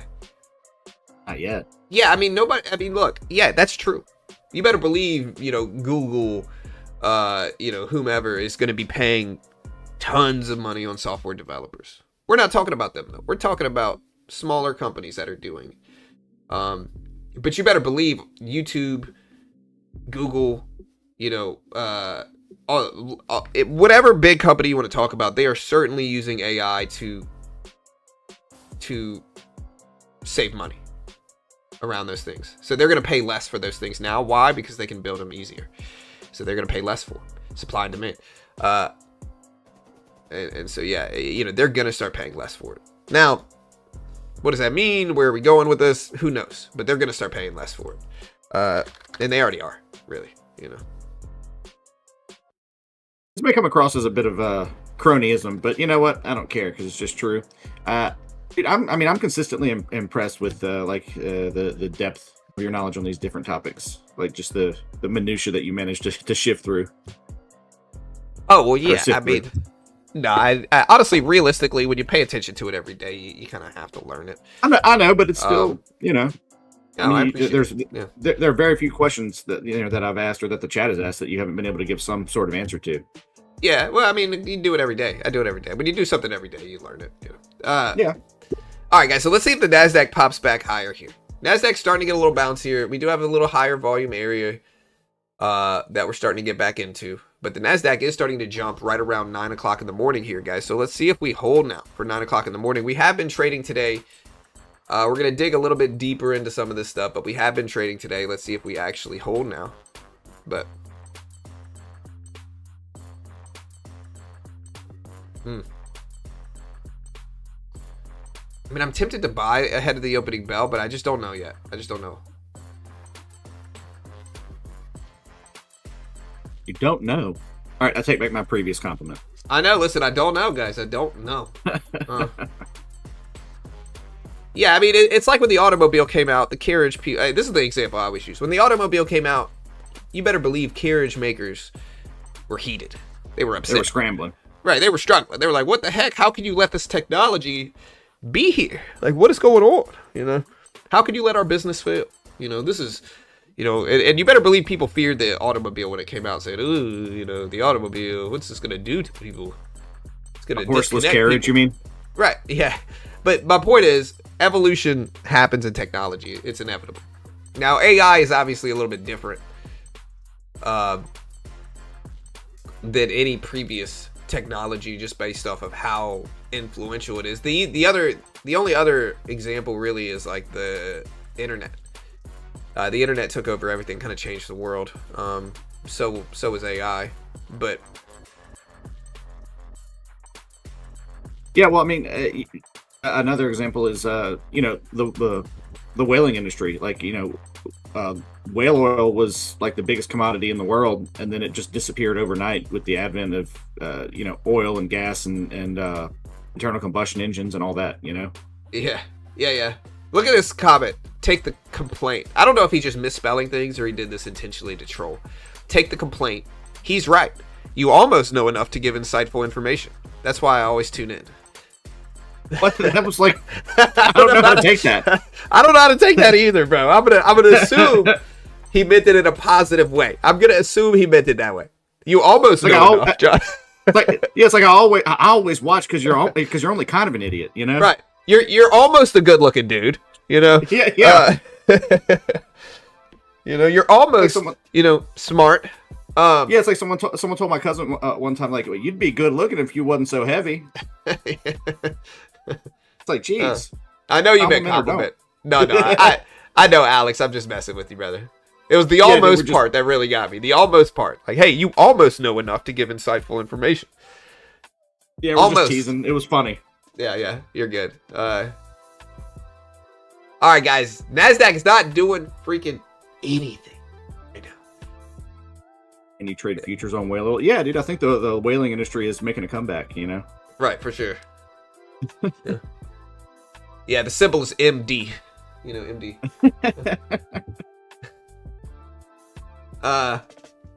Any vessel passing. Shady backhanded complimentary insult. I know, that's how I feel, man. A backhanded compliment. Listen. Y'all are almost smart in chat. Chat, y'all are almost right sometimes. U.S. Trade Rep started reviewing China 301 actions in 2018. Yeah, I don't see any other news. JOLTS and ISM data is going to be the big story today, guys. JOLTS and ISM data. Taco Tuesday. Yeah. Again, we're just not doing anything in markets here. I'd love to see a propelling higher, but we might have some room to short down here. Like Sam was saying. Like what Sam was saying here. Here's the low volume node right here. Here's the high volume node right here. You might have some room in between here for this low volume area where we move fast back down to the 200 exponential here maybe, but I just don't quite trust it enough yet. I think we're holding too well right now at this point. But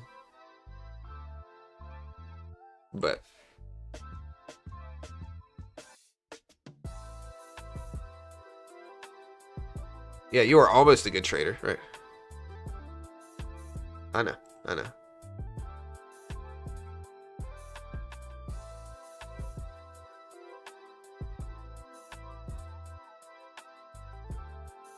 Yeah, the point of control is way down here at like 930s.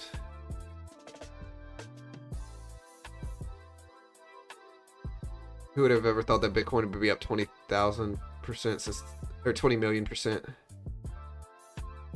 Yeah, it's been wild, dude. It's been wild.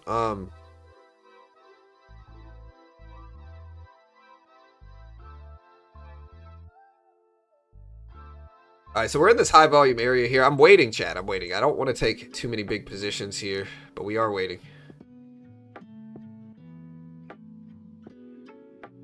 What do you guys think market's going to do? We open in, what, 28 minutes? Yeah, 28 minutes. You guys bullish or bearish on the open?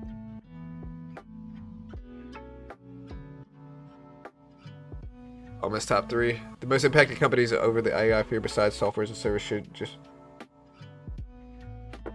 I wouldn't say software was cheap before AI.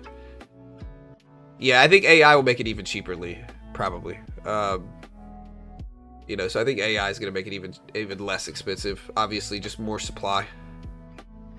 So, more supply of it makes it, you know, a little bit iffier, you know.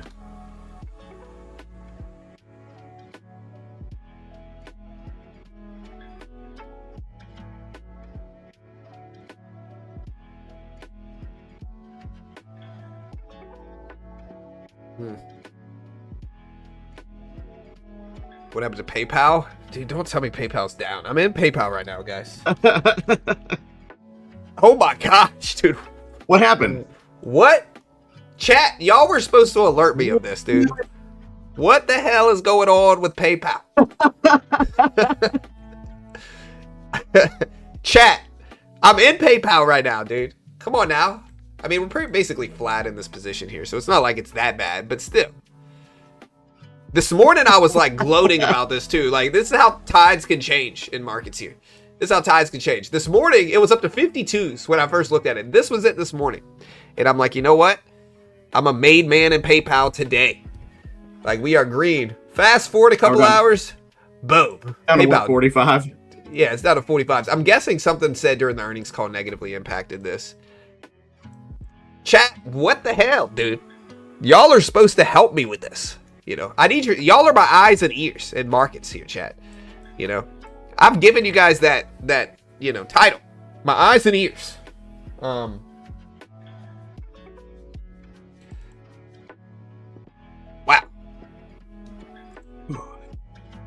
Yeah, I'm checking PayPal right now. Somebody saying, check PayPal, bro. I see it, dude. I see it. I'm not happy about this. PayPal's getting bought by Toys R Us. That's kind of like what the GameStop news was. You know, eBay's getting bought by GameStop, but GameStop's got some cash money. You know, taking over for the 99 and the 2000 is what GameStop's trying to do with eBay. But,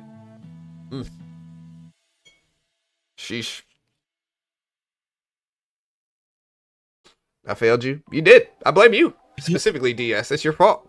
It's your fault. Dude, PayPal, man. What the heck happened here, bro? I still gotta check the news on this. Hold on, somebody educate me on this. Why is PayPal down like this here? Like, what the heck happened? No idea. All I see is like Fed fund rates, ECB news. What do you see about the Fed funds rate, Britt? It says effective funds rate 3.64% May 4th versus 3.64% May 1st. So I don't think that could have any effect. But ceasefire broke? Nah, but the Nasdaq pushed up simultaneously. Army asks missile makers to hack their own weapons. I don't know. All right, guys, we're getting really close to 98,000 again on the Nasdaq here. We're getting really close to 98K. Let's see if it actually holds. But we're up there on 98,000. You mean 28? Or 28,000. I'm sorry. Yeah, you're right. 28,000. And I was going to say, God dang, 98.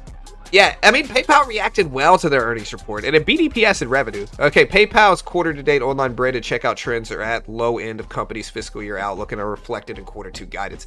This is what did it right here.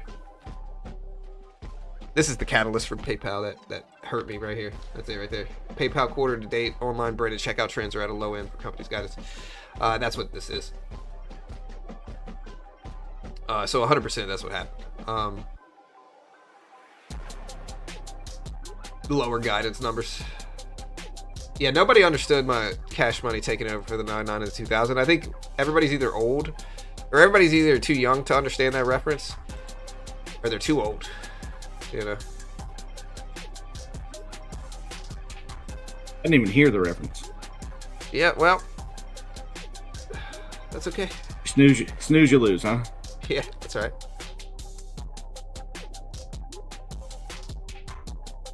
All right, guys.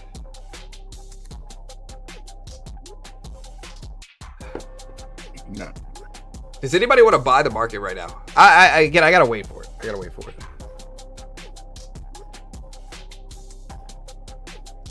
Here's a dip. Here goes oil again. Yeah, checkerboard knows. No, I got the reference. Jay, you know. It's not Master P, homeless, but that's a good try, you know. Master P is more, You don't mean Percy make Miller. him say, I met Master P one time.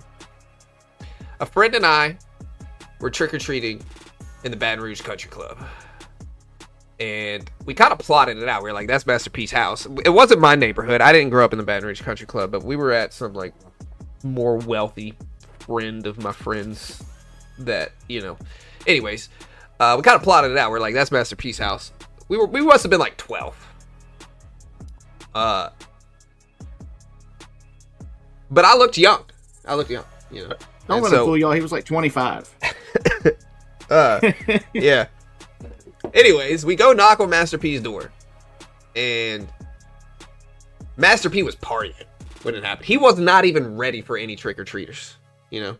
He had girls in there. Like, there was a bunch of stuff going on. And we're like, trick-or-treat, Master P. Nasdaq getting up there to almost 28,000. So we're like, trick-or-treat. And he didn't have any candy. He had no candy ready. But he was cool. Pinky ring, huh? He was cool about it, though. He went and got us some t-shirts and some CDs. And he gave us some t-shirts and CDs. So he found something to give us. Yeah, he found something to give us. He didn't have candy. But he was cool. Anyways, Nasdaq getting up to 28,000. Met Webby. I met Webby once, too. And Lil Boosie at the same time. All right, look. We're up to 28K. Nasdaq just tapped 28,000 again.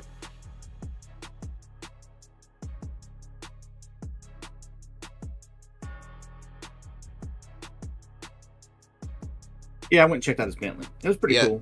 Let me check. Hold on. Let me see what's going on. Make sure no news is dropping right now. I don't see anything. Not really. No, I mean, it's concerns over Anthropic's new AI model, Mythos, reached Europe. I think markets are just pushing up right now because it's 28,000. So we just tap these highs again. We're kind of in a higher volume area, though. I don't know if I necessarily like this, but we did just tap over highs again, got up to 28,006. We didn't break highs, though, but we got close enough to it, and now we're back under 28,000 with 20 minutes until the opening bell. So let's see what we get here. But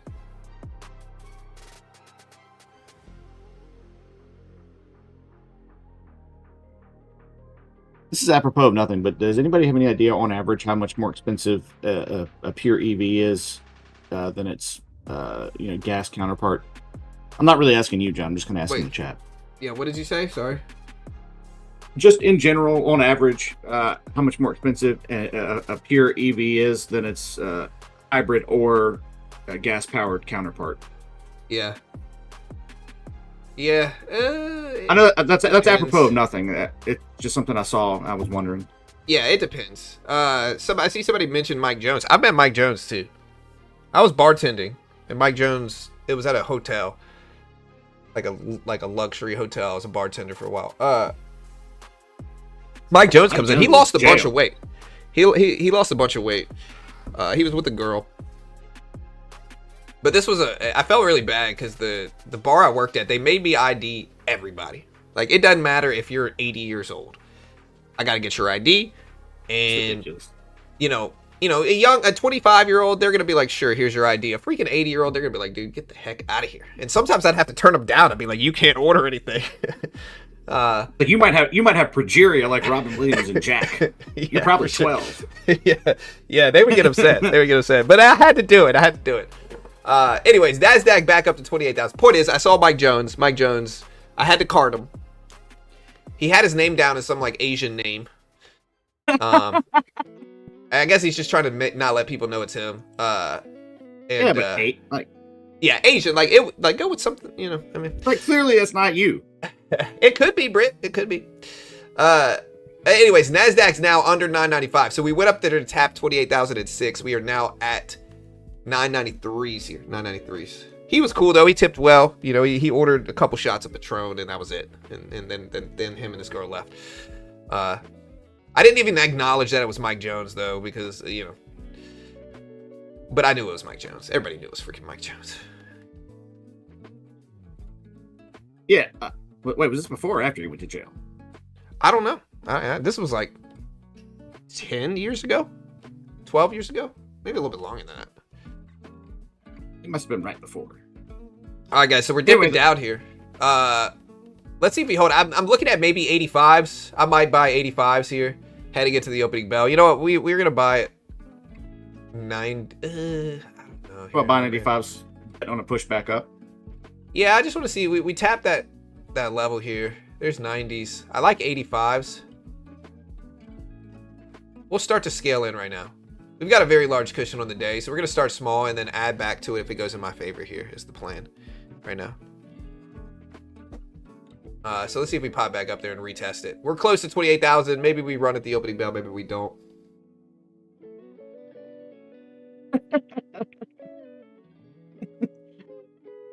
Yeah. Someone says that man got famous giving out his real name and number, and he gave you a fake one. No, dude. Yeah, 281-330. You know. That's so ridiculous. All right, let's see if we hold.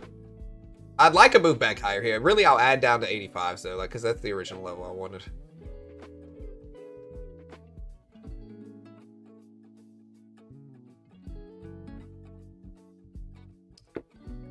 PayPal 2-year chart or 5-year chart looks like the Great Plains. Yeah.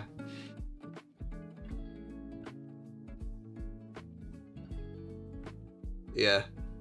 Car manufacturers are trying to create EV specific models instead of EV versions of existing models. Mustang Mach-E. I could never buy it though. I could never buy it. Again, I do believe the future is hybrids.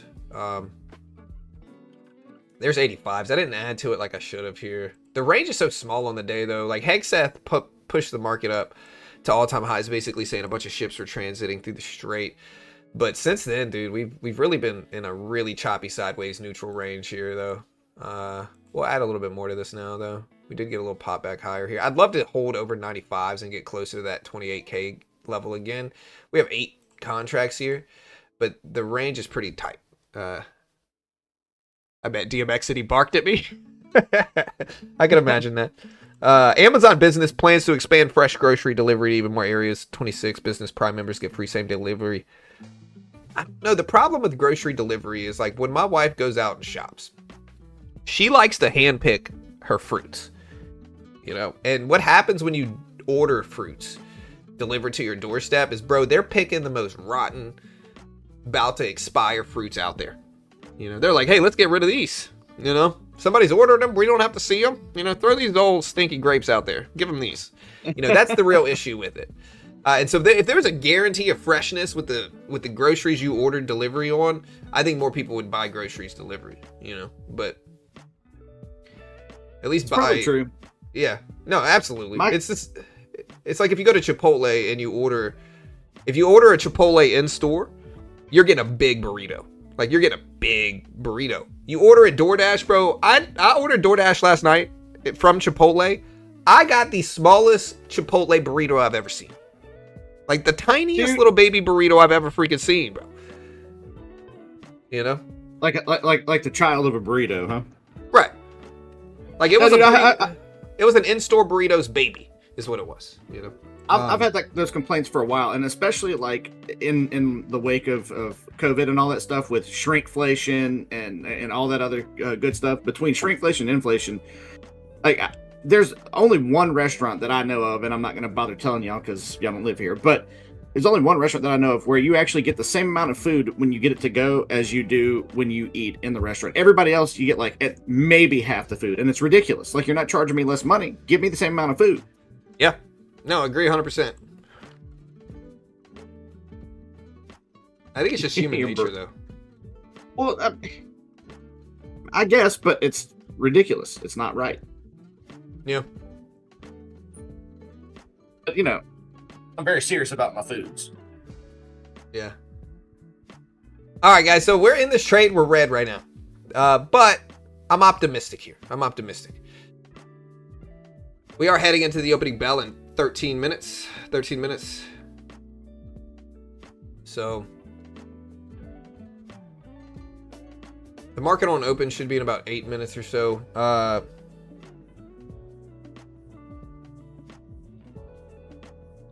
Let's see if we get some good action at the opening bell, chat.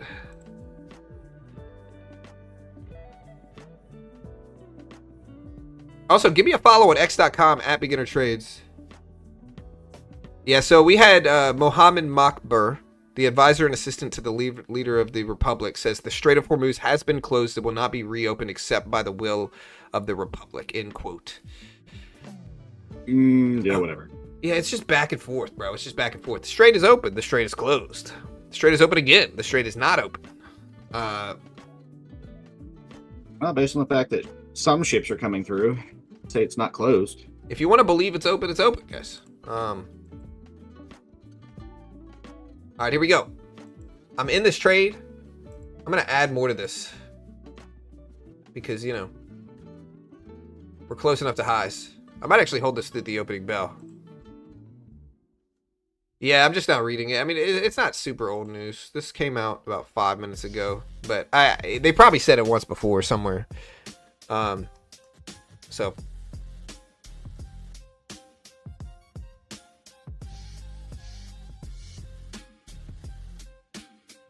yeah, at the opening bell, it'll dump to 29,950 and then it'll go up.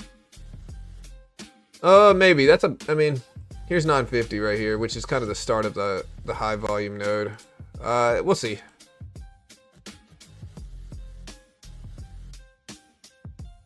There's 950. I don't hate the level of 950. It's a big psychological level and we've reacted to it some previously, and it's kind of the start of this high volume node here. I'm going to have to cut this now. This drop is too big.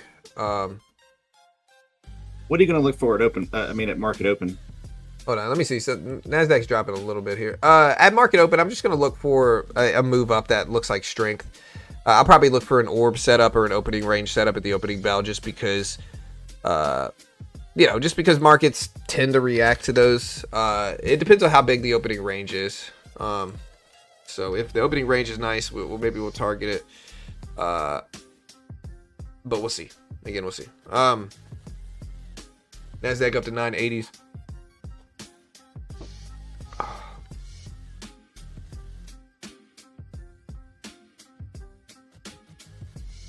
Yeah, Palantir pulled all the way back to 143s.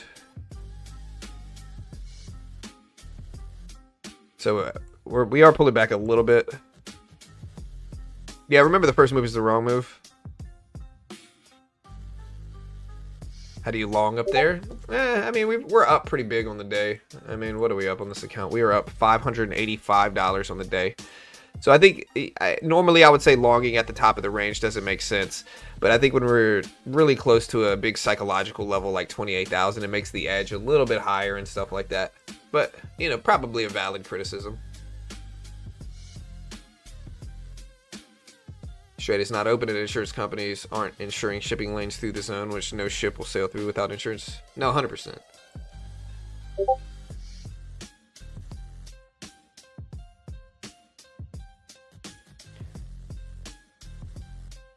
Yeah.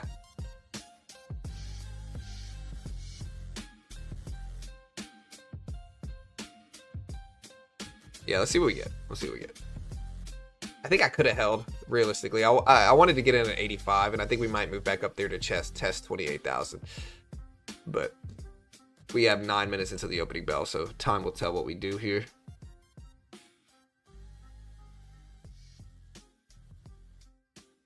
This is a trading community. Retesting 200 exponential. Yeah, I mean, down here at 950 makes sense. We got to look at the VWAP too here, though, on the Nasdaq. Like,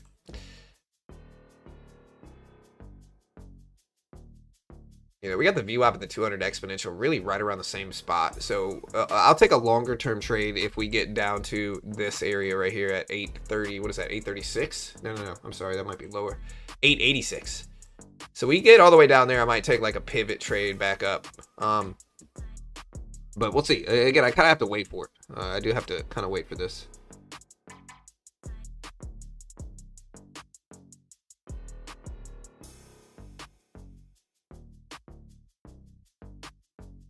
Yeah, we did a poll today. Will Bitcoin break 100K this year? 60% say yes, 40% say no. We're going to do another poll real quick right now before the opening bell here.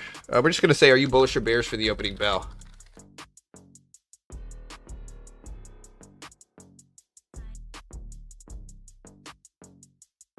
That's the question for the day. Bull, bear?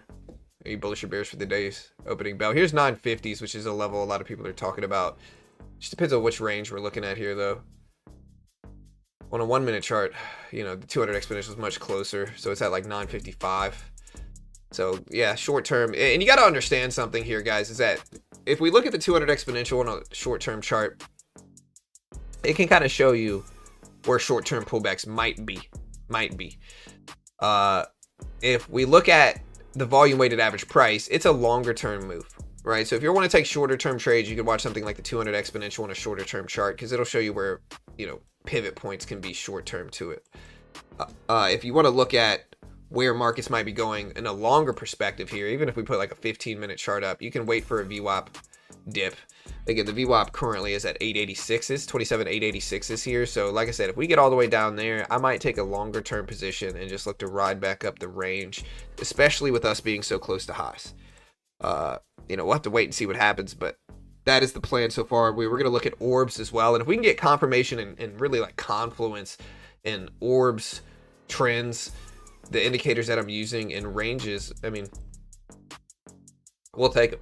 But where's the bottom short term in the Nasdaq, do you guys think here? Yeah, I mean, well,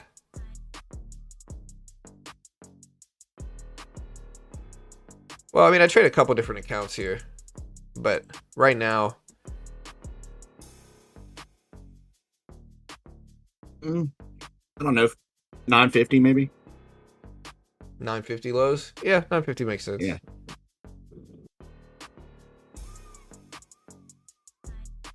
Yeah, I mean, this month so far, we've done pretty good for May. We've only had 2 trading days on this account, but these are my stats so far. So, like, we're green more than we're red. Yeah. So, here is my stats on this account so far.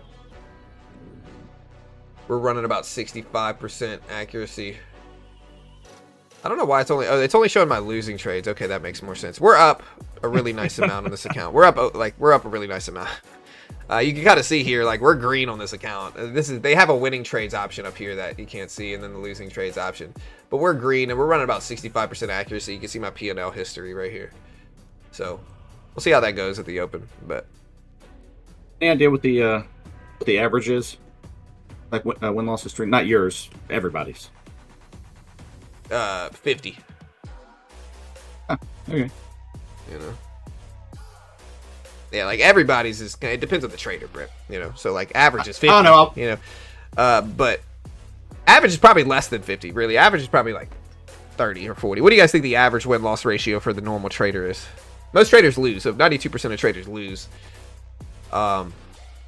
You know, here's the market on open data coming in. So the market on open data is out.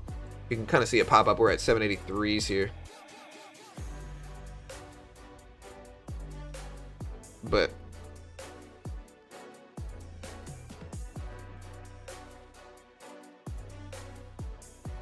yeah, Bitcoin all the way back up to 81.5s. Nasdaq popping up a little bit on the market on open, but it is a little bit quieter of a day. And remember, you guys, we do have ISM services data going live at 10 a.m. today. So ISM services data at 10 o'clock today. Yeah, it's probably 50-50.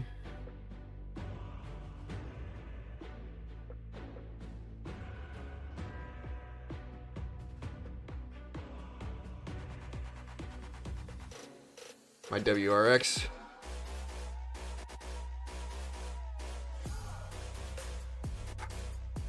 All right, so looking at our poll, 62% are bullish, 38% are bearish.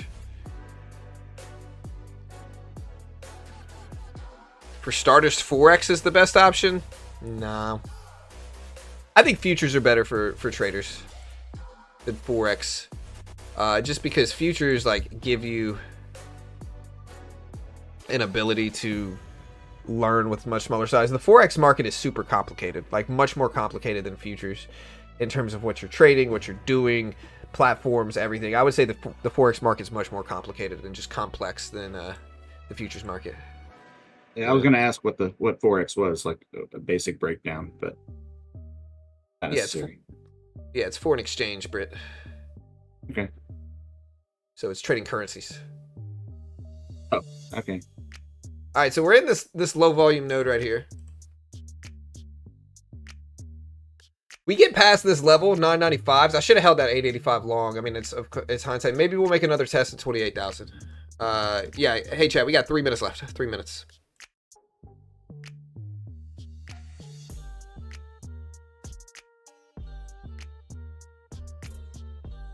Yeah, here's the Nasdaq starting to get some strength here, though. So we're getting back up there. I should have held that 885 level.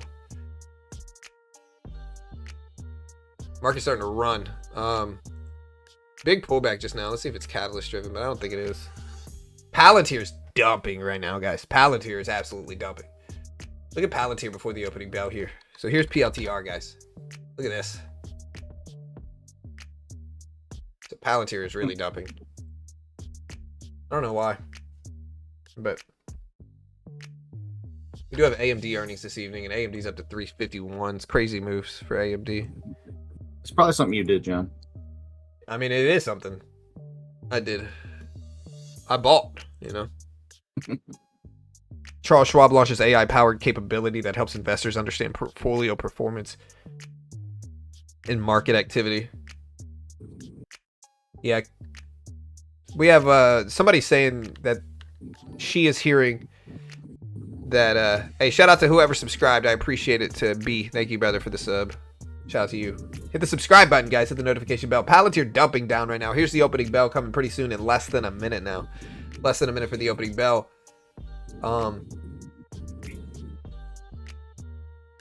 We went right up to that 28K level, and now we're pulling all the way back down here.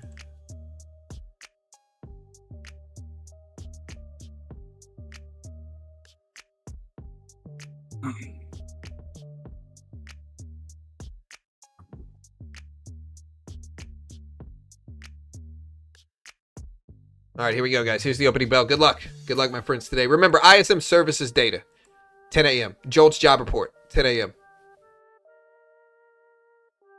Here's the opening bell. Good luck. Nasdaq pulling back right before the opening bell. The opening bell's in about 10 seconds. Make sure you hit the live button next to the play button. Put it in 2x speed, guys. Catch up to the stream. Love watching the lives. Watch you guys every day from South Africa. Hey, thank you, my friend. I appreciate it, brother. Thank you, sir. Nasdaq pulling back a little bit here. There's the opening bell here, guys. All right, let's see what happens. Nasdaq just popped over 28,000 real quick for the all-time high break in the Nasdaq at the opening bell here. This is why somebody was like, hey, you're buying way up here. It's like, well, this is likely to happen, right? This is likely to happen. We're going to move up and test all-time highs a lot of the time if we're close enough to them. And here's the Nasdaq push here, guys. Nasdaq at 2823, all-time highs on the NQ, 28,023. It's the new all-time high on the NQ.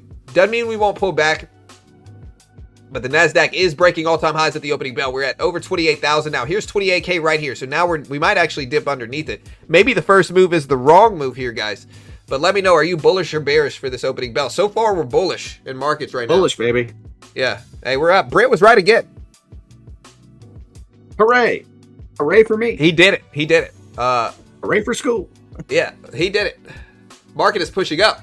Let's see if we hold. Nasdaq actually just turned all the way back down. Nasdaq is now red. Nasdaq is now red at the opening bell. Sometimes the first move is the wrong move here. We're getting close to that 950 area, though. But so far, we have a range here. It's only a minute into the day, but we do have a range, and we're starting to retrace back up. Canadian Global Composite PMI showed up at 49.9 here. But yeah, chat, let me know. Are you bull or bear for the day? Let me know. Nasdaq cracked highs. All-time highs on the NQ got up to 28,023. And now we are back down here. Now we are back down. Ooh. Yep. Back down. See some bullish. Yeah, this high volume node, or this low volume node right here is interesting. But if we can get past it, maybe we'll run. If we can get past it, maybe we'll run. We are holding. Intel is just crazy. Inverse Brett. Here we go.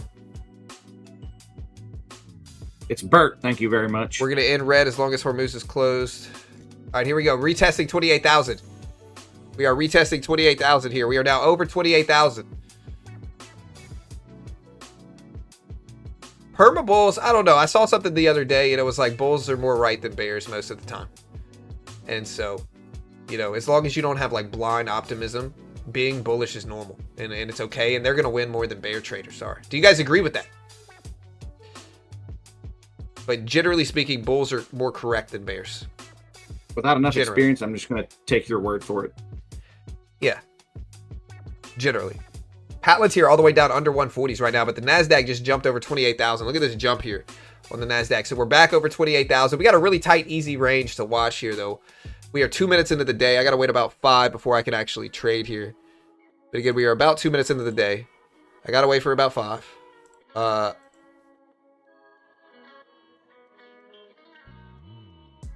right, now we're really ripping up there. 8.15s. Right. Might buy this dip. Hold on, what time is it? 8:33. I can't trade. I gotta follow my rules. I gotta wait 5 minutes, 4 minutes.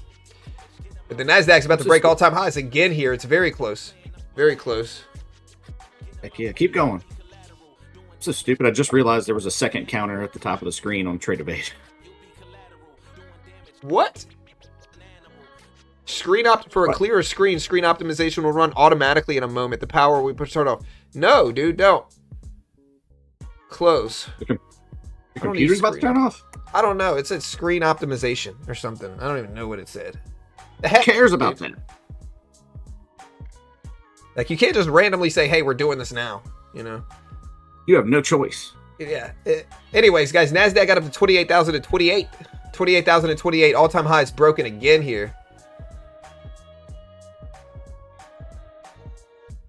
Who's the permabull now, guys? Who's the permabull now? Nasdaq up to 28,028.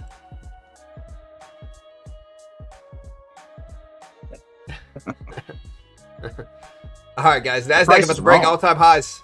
Yeah, we're about to break all-time highs again. Happy late Mother's Day. Mother's Day is next Sunday. Early Mother's Day. Yeah. All right, guys. Look, almost at 28.30 here. 28.30. I'm seeing 25. I don't know. Maybe I'm a little behind you. All right, we just broke highs again up to 28,031s. Still breaking all-time highs here, guys. The bulls were right here. The bulls were right, honestly.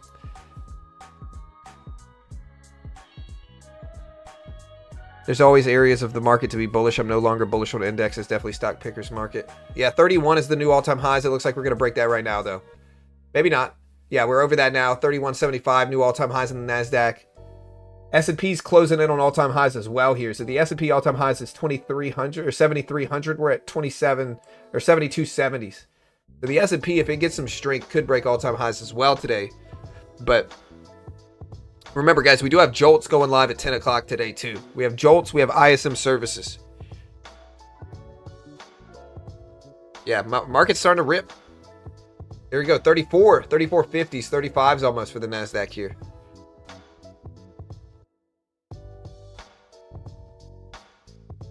Yeah. I don't trade. I'm an investor. Bulls are more correct because of inflation. Yeah, I mean, but that's the nature of the market here. 60% were bullish at the opening bell, so the chat got it right. But new all-time highs on the Nasdaq, 37.50s. 37.50s. And what do you think psychology would have a little bit to do with bulls? All right, here we being go. Right, we just broke highs again, 41s. Well, yeah, I mean, there's more optimism. Long-term, the biggest inflation hedge is investing. And so generally speaking, people are going to invest their money over things. That's going to cause sales to increase and shares to go up a lot of the time. Yeah, I just kind of felt like overall people believe in and want growth, and that psychology is going to move markets that way over time. No, for sure. I did get news that says CENTCOM says as of today, 51 vessels have been directed to turn around and return to the port in order to stop commercial ships from entering or leaving Iran. But the Nasdaq up to 28,050 here, over 28,050. Huge pump up here. Huge pump up in markets. Dude. Market is flying right now, guys. All-time highs are here. Market's flying. Palantir has bounced back. It's at 142s. AMD, which has earnings today, is actually a little red since the opening bell. Nvidia is still pretty much flat at the open. But the bulls are in control here. The bulls are in control. Google is what's really ripping up. Google is currently at 385s right now. 385s for Google. Google's breaking all-time highs as we speak here. What was it at before market open? It opened at 380. It's at 385s now. But yeah, Google's breaking all-time highs at the opening bell. We're breaking all-time highs again on the Nasdaq just now. We got up to 56.75 all-time highs on the NQ. Still running up very big. Still running up very big.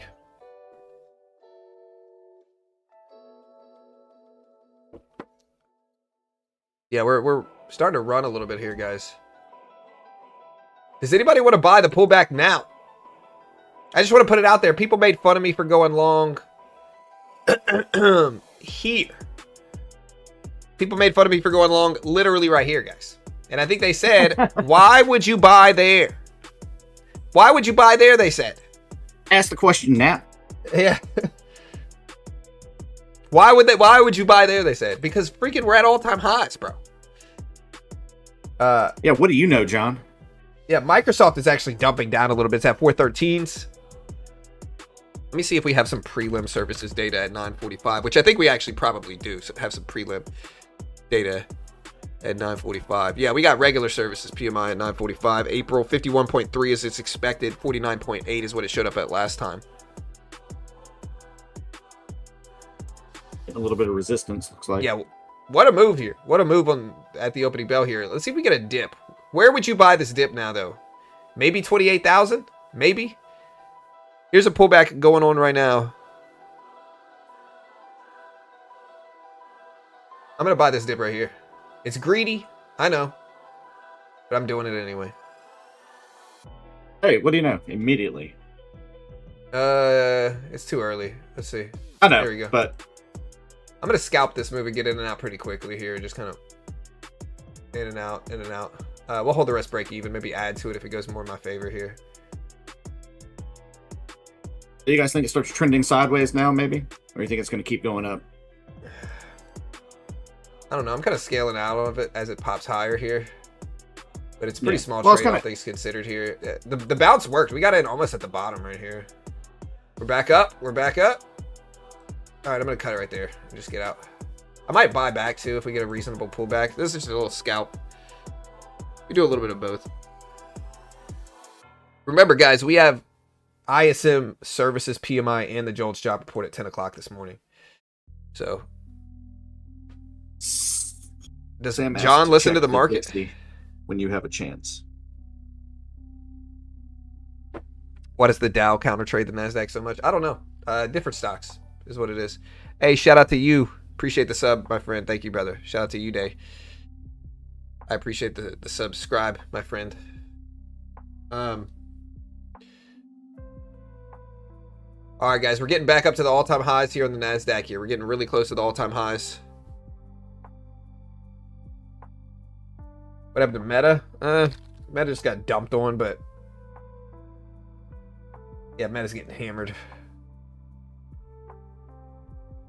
Again, we do have the JOLTS Job Opening Report today at 10.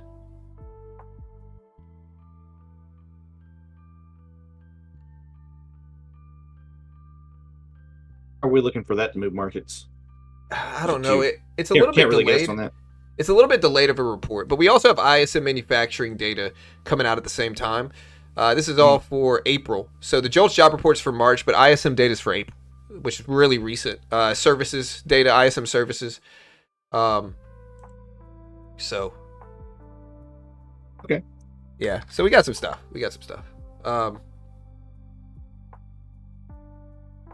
We are up to the highs again. Just broke all-time highs on the Nasdaq again here, guys. So the Nasdaq did just crack all-time highs. Let's see if we hold. We're up to 62s right now in the Nasdaq. 62s, 50s is the all-time high here. That dip I got in, I almost got in at the low of that little scalp here. We got in like right here. But again, the momentum's heavy. What, Britt? Nothing. It's okay. Go ahead. I was just going to say, the news is really impacting things, though. I mean, look, Nasdaq's flying. 75s right now here, guys. Wow. 75s on the Nasdaq right here. Oh, my goodness. Sheesh, dude. Craziness in markets. Craziness. I was going to say, curse your better internet connection. Even watching live markets, I'm like 5 seconds behind you. Oh, well. We just broke over 78s. There might be a little delay in the... oh, you're watching Trade of 8 charts? Yeah. All right, guys. No, so on take profit and funded pro and pro plus accounts, you got to be out of all positions for CPI, NFP, FOMC. It just depends on how big the news is. You must be flat 1 minute before, during, and after the news. I think it's only specifically for FOMC, NFP data, and CPI, which are the biggest movers. So it might not actually matter for it might not actually matter for stuff like JOLTS. All right, guys, here we go. We are pulling back a little bit now after breaking up to almost $80 or 28,080. I've been longing all morning, Steve. I don't think I've taken a short today. It's almost purely been longs right now. Almost purely been longs. Top 3 long trader in the world. Hey, shout out to Mally for the subscribe. We appreciate it. Thanks so much.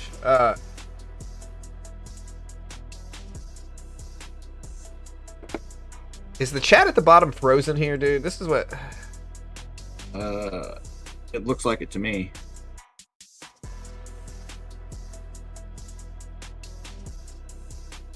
All right, guys, we're dipping down a little bit here. I've been longing all day. Tesla broke 400. Britt needs to start selling a course called The Long Trader. How to be right in any market. Britt. Yeah. I'd buy it, Britt. I'd buy it, dude. Well, thank you. Well, the key to being right is to make the right decision. See? Yeah. Like every time. Yeah, no, for sure. All right, so Iran's foreign ministry spokesperson said this just now. He said, "We have decided to focus in the current negotiations on ending the war instead of wasting time on complex issues." All right, so we got a little dip here. Here is, listen, guys, in 45 seconds, we have the services PMI data by Market Economics release. The services PMI data by Market Economics. We also have global composite PMI for April. The big one is at 10 a.m., but this is kind of the smaller version of it. But it still could move markets. You want to be aware of it. It drops in 25 seconds, about 20 seconds. Hit the live button next to the play button. Put it in 2x speed. And let's see what happens. We got 15 seconds left. The big one is ISM data. All right, so the big one is ISM data in about 16 minutes, 15 minutes. Let's see if this moves markets. It drops in about 10 seconds. Okay, it drops in about 5 seconds now. 4, 3, 2, 1. Here's the data release. Okay, it showed up at 51. A little bit weaker than expected at 51 versus 51.3 expected. 51 versus 51.3, relatively flat. It still didn't stop the Nasdaq, though. Global composite showed up a little bit weaker than expected as well here. But it still didn't drop the Nasdaq here. And again, we got 15 minutes. Yeah, we're still around the 2890s. Yeah. 80s. We just ripped over highs. We're at 92s now at Nasdaq all-time highs.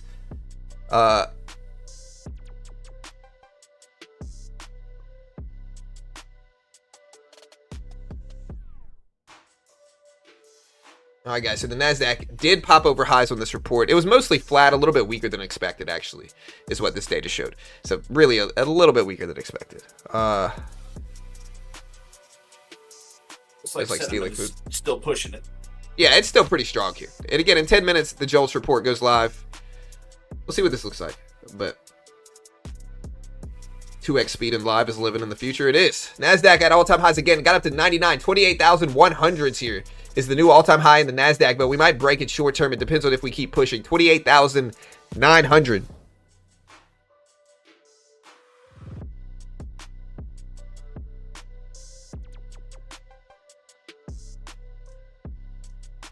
All right, we're up to 102s right now, 102s. Let's get a timer at the bottom of the screen here, guys.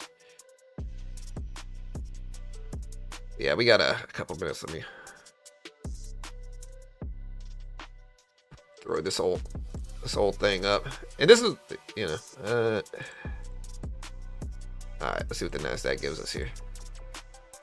I think it might be time for a short. Yeah. I mean, I don't know about a short. Is Britt right? Is it time to short here, guys? All right, here's the timer counting down everything. 13 seconds. To be fair, 13 minutes. it was a question, not a statement. That way I can't be wrong, see? Yeah, I do see. All right, guys, here we go. ISM services data, JOLTS job report in 12 minutes. When does this stop, though? When does this stop?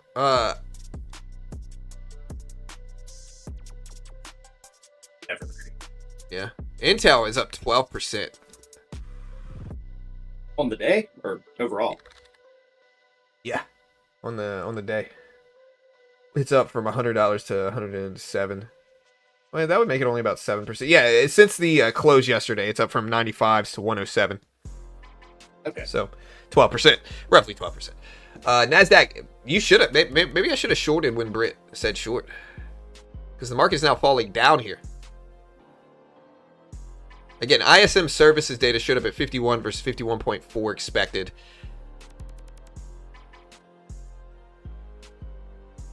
When oil breaks out, yeah, oil chat, as we've been talking here, has been dipping a little bit. It's down to 102.20s. Here's a pullback here. I guess it depends on how you think markets are going to respond to this. Let's see. Big pullback here. We get down to 55s or 50s, I might buy it. Ahead of JOLTS.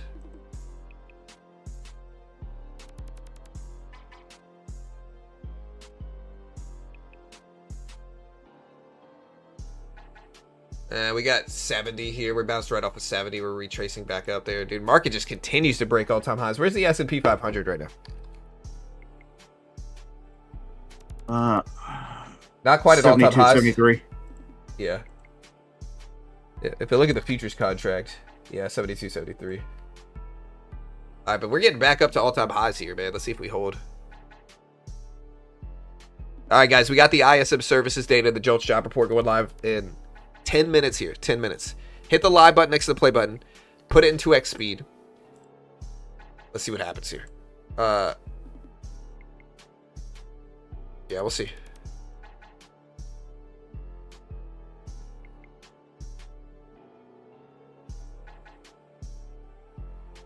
All right, there's the pullback again.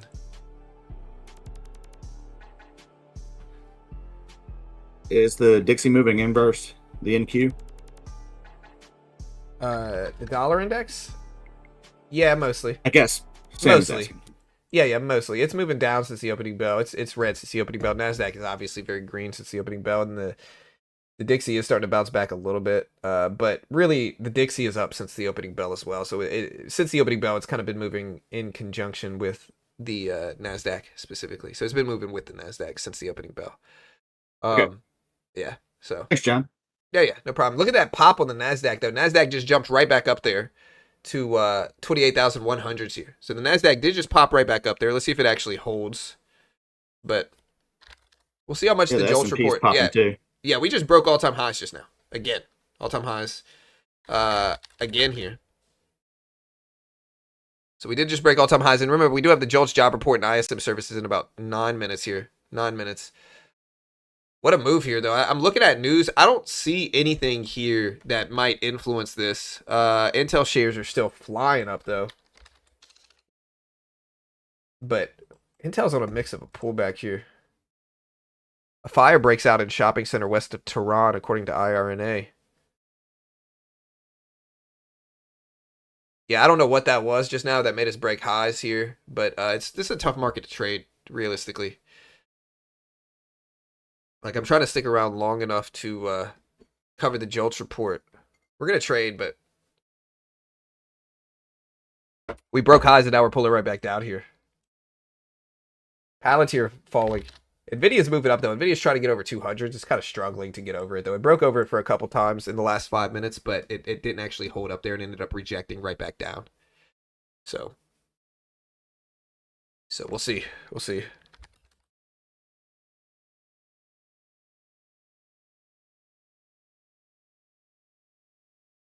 Why do you think? I mean, it was. We just broke highs. Sorry, Britt. I'm going to let you finish. Okay. But we just broke all-time highs again. We got up to 112s. 112s.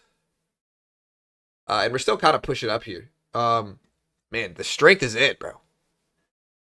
Again, I'm going to call him out again. Where's the guy that got mad at me for longing up there, dude? Where's he at? Show yourself here. You know? Show your face, sir. This is why you never get too absolute about anything, bro. You never get too absolute about anything. You know. You got to thread the needle. Yeah. All right, we got up to 112s now. 112s. Here we go. We have 7.5 minutes left until the JOLTS job report goes live. 7.5 minutes.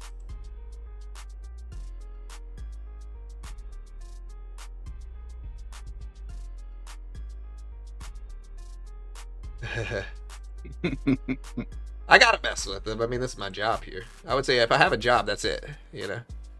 Totally. Yeah. 8 minutes, chat. 8 minutes. I'm sorry. Gumplings is just the funniest name ever. Yeah. Get me some chicken and dumplings. Chat, let me know right now. Is this a buy or sell market? Is this buy or sell? Let me know. What do you guys think? Buy or sell, chat? Rag and Rhythm says 30K today. What do you think? 30,000? I think we got it's a long way up to 30,000. I think so too. It's unlikely we hit it. But it's possible. It's just unlikely. It's not probable, is what it is. It's possible, it's just not probable. I see that happening if we get some kind of like news catalyst, maybe, but I don't think it'll necessarily happen naturally today. Yeah, I see the chat saying buy. I see hold. Nothing as ever. 100%. Sell.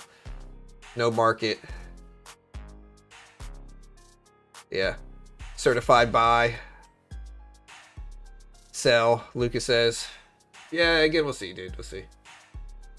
Again, in 7 minutes, we have the JOLTS job openings report. So, sell the highs, people are saying.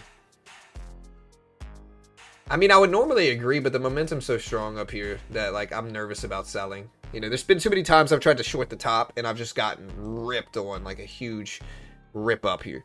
And so, because of that, I'm kind of just chilling right now. I don't trust it anything too much here, and I'm just kind of waiting to see if we get some good momentum. What's up, Tiny? Buy. I think it might. I don't know. Buy in May and also, stay. Yeah. Also, it's pronounced momentum. That's true. It is. I heard it was pronounced that. You know, I didn't want to believe it, but all right. Nasdaq now dipping down here. Red candle showing up in markets here right now, guys. Red candle is showing up.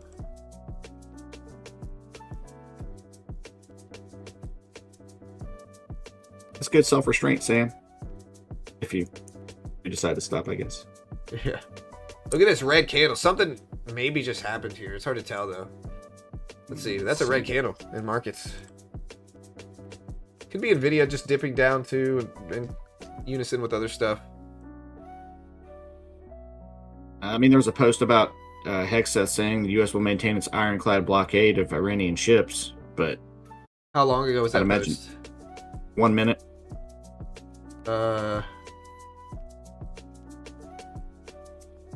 Yeah, I don't see it. Make sure you refresh, Britt. Sometimes you gotta refresh. That sounds like I did. News. Okay. Yeah, it's a pretty big red candle here. We have 4 minutes left until the JOLTS report and ISM services data goes live. So, again, JOLTS report, ISM services goes live at 10 a.m. Is this a dip worth buying?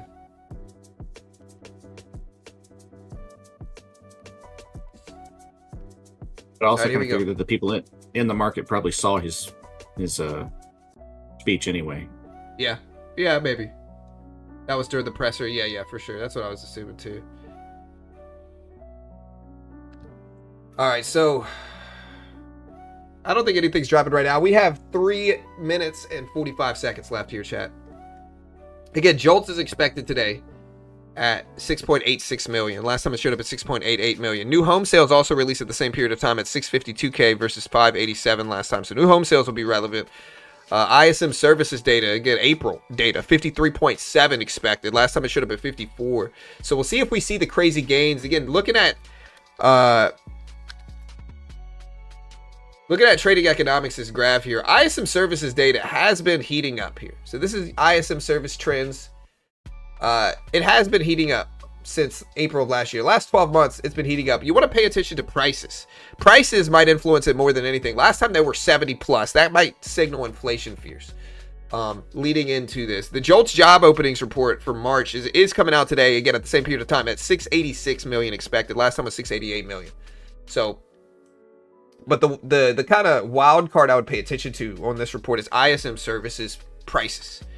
So, ISM services prices for April, non-manufacturing prices for April. Last time it showed up at 70 plus. We'll see what it looks like this time in 3 minutes, 2.5 minutes. But yeah, that's what I would watch for this report to see if we have any big like parabolic movement from it and stuff like that. But here we go. The data drops in 2 minutes. 2 minutes. Let's see if we actually hold here, chat.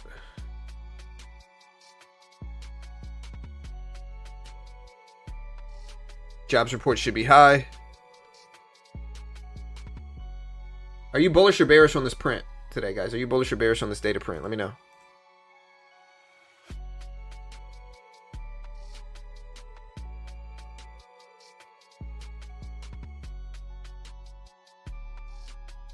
All right, here we go, guys.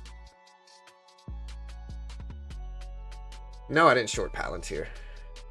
Although Nvidia just dipped all the way down to 199s here, so Nvidia's still struggling. Intel's still up a lot. It's at 105.5s.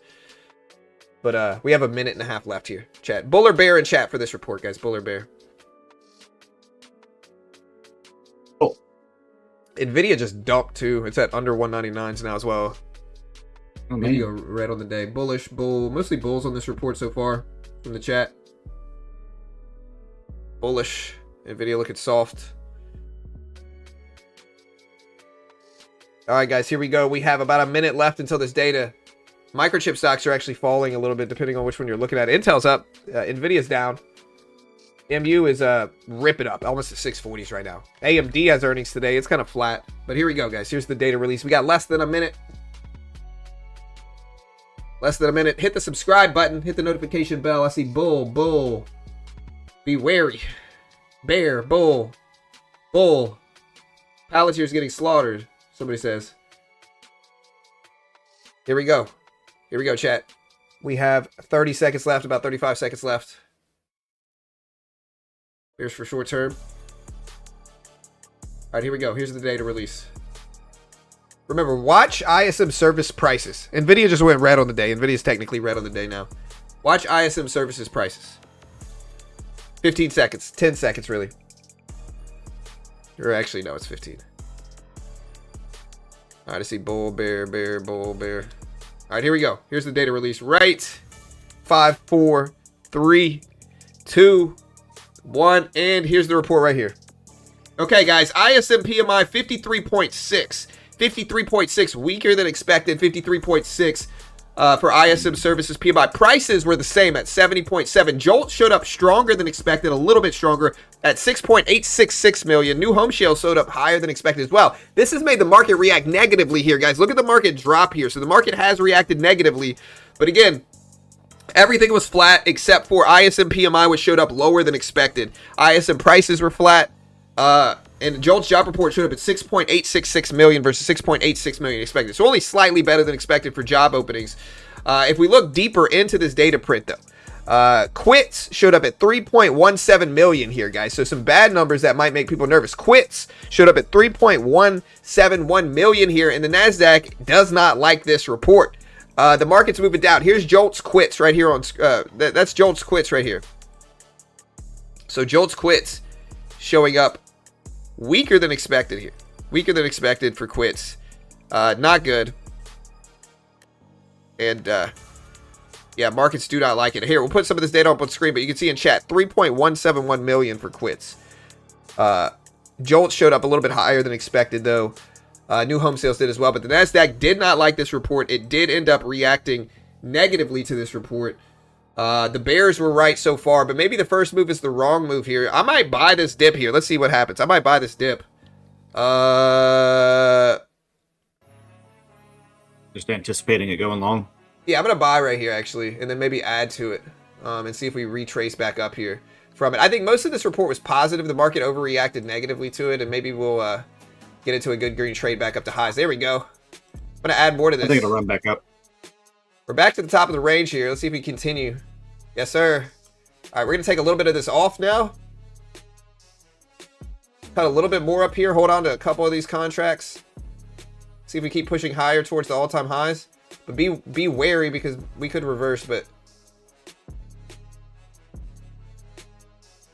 Okay. I'm going to take one off. It's taking too long here. We'll cover the rest break even if it breaks down underneath it. But a really nice trade, really quick trade too. I thought the first move might be the wrong move.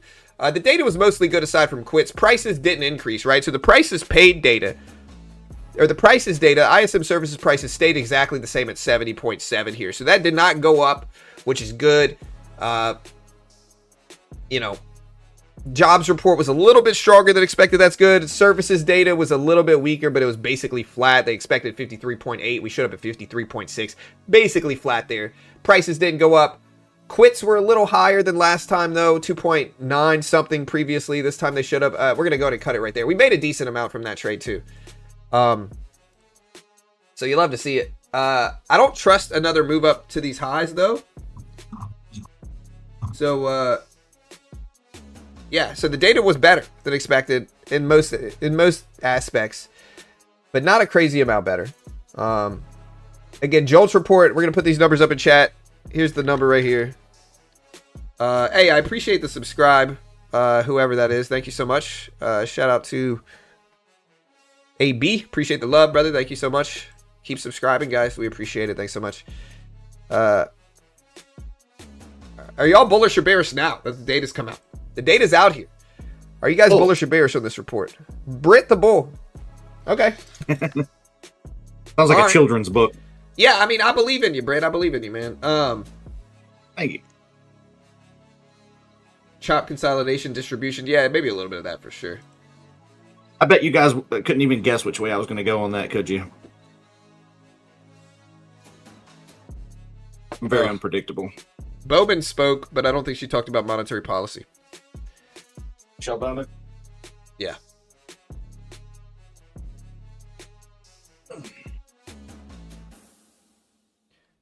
We have foundation next leg up. Oil's collapsing. Yeah, here's oil. Oil is falling down a little bit here. Interesting. Nasdaq up at highs and oil falling down some. Openings fall to 6.86 million below last month. Yeah, but not a crazy amount here. They titled this job market shock, 6.86 million. I mean, March data showing up slightly lower than expected. It's not a shock. Hey, shout out to Ken. Thank you, brother. Appreciate the love. Thanks so much. Shout out to Ken. Thank you for the subscribe, my friend. Nasdaq's getting back up there. They're almost all-time highs here. Let's see if it actually holds. But the Nasdaq is starting to creep back up. Let's see if we actually hold up here. If we get a reasonable pullback, I might buy it. But we're close to the highs here, so...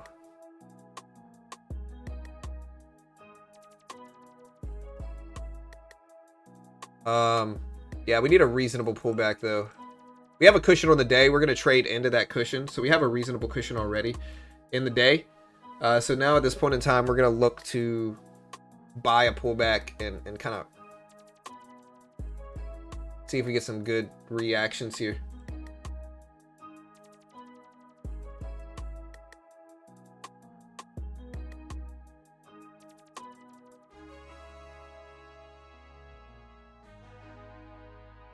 Alright, so here's a pullback from these high levels here, though, but we got to be careful.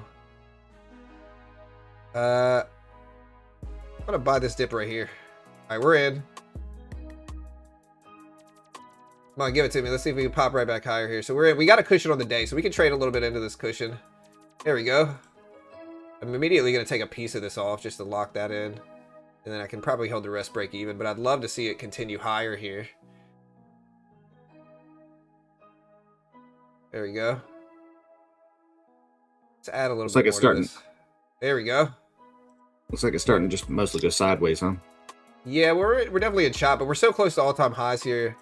Oil's chopping down on the day. There we go. I'm going to take most of that off up there. Hold this little one contract. Maybe add a little bit more to it if we get closer. Towards highs.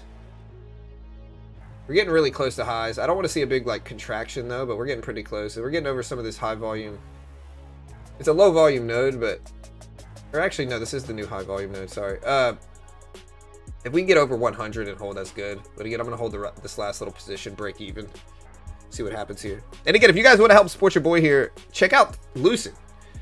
Lucid's a great way to learn how to trade. Most day traders lose money, guys. So if you fund your own account, you're probably going to lose whatever it is. You fund $5,000, you're probably going to lose $5,000. It makes no sense to do that in the beginning. You need to paper trade it first, and then like a good middle ground of paper trading versus real money is a prop firm. Lucid is one of my favorites. Tradeify is also very good. Great way to learn. They give you a demo. They test your skill with a demo account, but if you pass the test, they fund you between, you know, $25K up to over $100,000 with a 90% split with most of them. So it's just a great way to learn. Lucid has some great rules too. Like if you look at how I trade here, you know, Lucid allows, we're still in this trade by the way, but Lucid allows 10-to-1 micro scaling, which is something I really like about it. No hard breach rules, 90-10 payout split, and they process payouts very, very quickly. Tradeify right now has a pretty big sale going on for Tradeify. Like Tradeify has 40% off for up to 5 uses per trader, and then it goes to 30% off. If you buy a bundle of 5 or more growth or select 25 to 50K, you get another 5% off on top of that discount. So Tradeify's got some good stuff too. I'll put the link up for Lucid here as well as Tradeify. Tradeify has the cheapest directive funded accounts too, but Lucid has pretty good directive funded accounts also. But here's Lucid right here.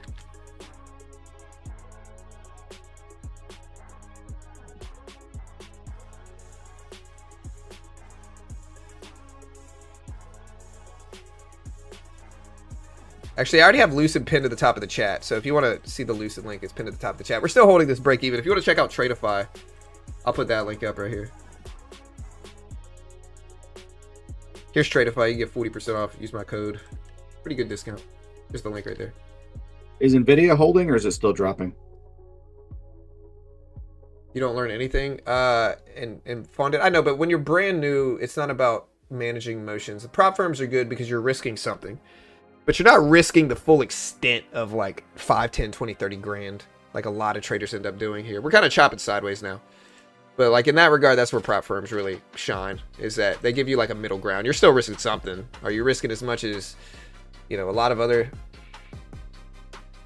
straight like invested money? No. And I think that's where the good middle ground is for it. New home sales did show up at 8.9% month over month for February. So that's very good. Very good. How much higher than projected? Or was there a projection? It's versus previous. Previously, Okay. it was negative 17.6 the previous month. This one for February showed up at 8.9%. All right, so we're still Okay, starting to creep up. I'm going to add a little bit more to this as we get to the top of this range and see if we can just rip higher. If not, I'll cut it. That's fine. But we're getting really close to all-time highs again. We're just starting to get kind of stubborn with the all-time high level. So, like, the more we push up and break all-time highs same day, the less I like each individual test, but we're still close enough to where maybe I can get in a little bit more here. We'll add a little bit more. There we go. We're getting really close to this level. Yes, sir. I'm going to take that off immediately. And then we'll hold the rest of this pretty close to break even. We're so close to these highs, though. And do I want to add back here? I think I do. I don't want to be too greedy, but I want to add right around here and see if we repel back higher here. Short term.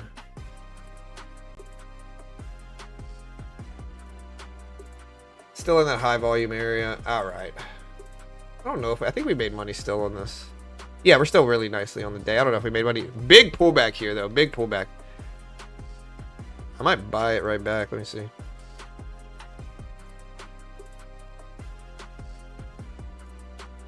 All right, we're gonna try.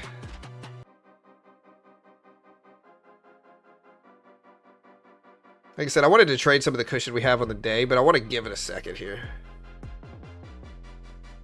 I want to see if it pops right back up. It's a large enough pullback where sometimes you get it immediately pop back higher here, but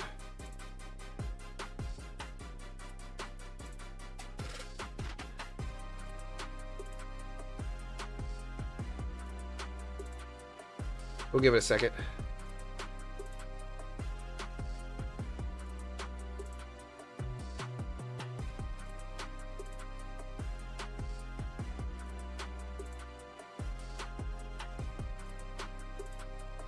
What I'm showing is a correction. JOLTS Job Openings actually 6.9 million. Correction from? I'm showing it from Financial Juice, but I don't know if it's actually accurate or not. No. I mean, what was it? What was the initial number? It was 6.866 million. Okay. So if it came in at 6.9, it was actually higher than previously and higher than last time. If it came in at 6.886, it was just higher than last time, or higher than expected. So. Okay. Yeah, the market's just choppy right now. I'm in kind of the high volume area, but I'm looking for a range trade in it, but it's not really holding like I want it to, so we're not going to give this too much time here.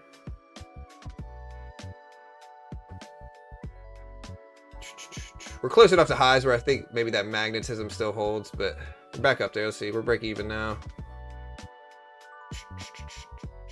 Yep. Oil's popping back up just a little bit.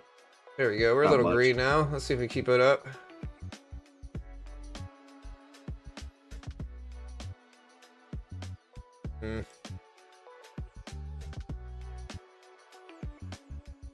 Such a choppy market right now. There we go. That's a little bit better. I'm going to take a piece of this off. See if we keep popping higher. Little scalps are good enough. Take another little piece off here. Yes, sir. Mostly accurate today. We're going to take another off up there. See if we can get up there towards highs. And we'll hold the... Oh, something just happened. Oh, fucking news, bro. Damn, dude. What happened this time, man? Ugh.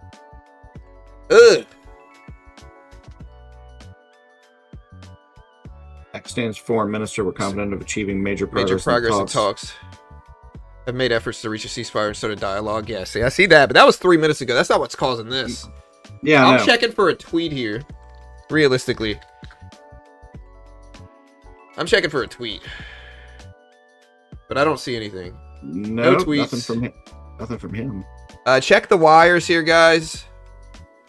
I mean, we're still very green on the day, just to clarify, but like, we're less green now than we would have been if whatever just happened didn't happen.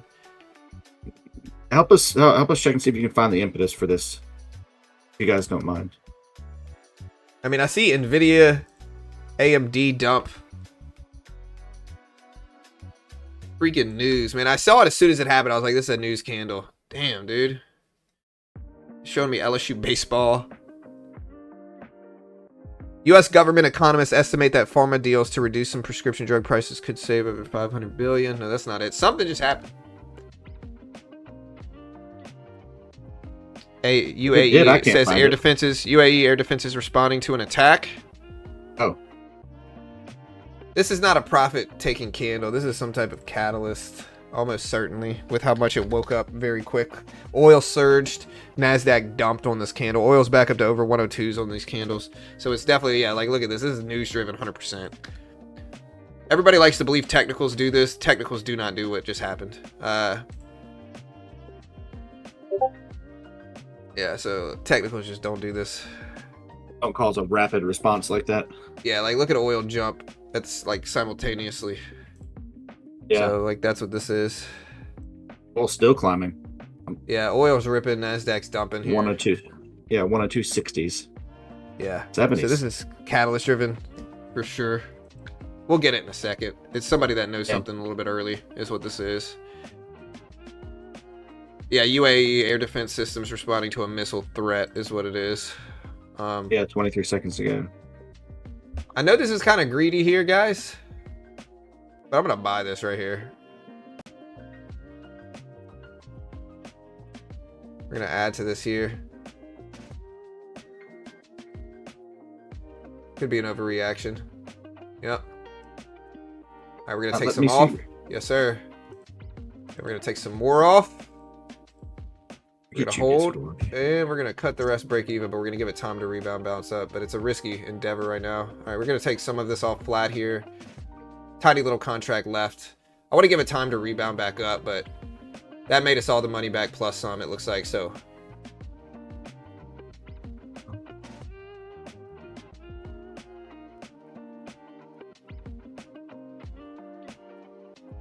there we go.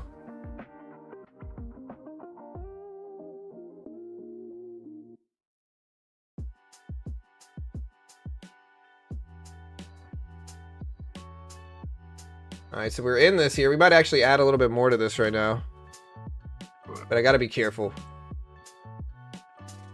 There we go. I think like this is meeting just an some overreaction. Yeah, I think it's just an overreaction. We took a little bit more off there.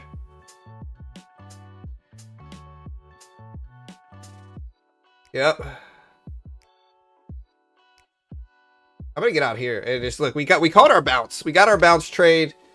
We bought it at almost exactly the bottom just now. Here's oil, just to clarify, guys. So here's oil. Oil did surge up. You can see the volume increase in oil right here too. So like here's oil. You can see the volume surge show up right when this news came out here. Last 4 minutes. So volume spiked. Yeah. Kind of says he likes your style. Hey, listen, I like my style too. UAE announces that its air defenses are currently engaging with attacks and incoming drones. Yeah, so it's looking like the ceasefire's off here, is what this looks like. But we are nicely green on the day, nicely green. I wonder if they're targeting UAE because of them dropping out of OPEC. I don't know why that would be a factor, but maybe, I don't know. Yeah. It just seems a little coincidental, that's all. What it really is markets are now pricing in the ceasefire being effectively over here, is what this is, right? So, hold on, real quick. Yeah. Another big drop happened. Look at this drop. Okay, so another big drop just occurred, and then a retracement back up here. So, yeah, look at that candle now. Man, that's look at that candle moving. Drop. Yeah, something's going on. This could just be a continued reaction to the UAE news. Maybe set more people getting the news. Yeah. Air defenses are now dealing with the threat.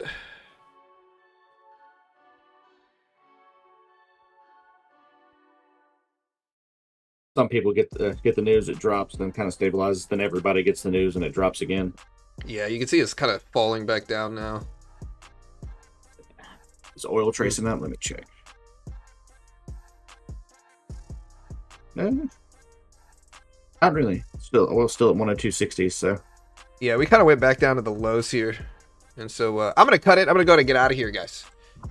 But y'all be safe today. Y'all be safe today. I don't think markets are really easy to trade with all the crazy news going on here. So y'all be careful.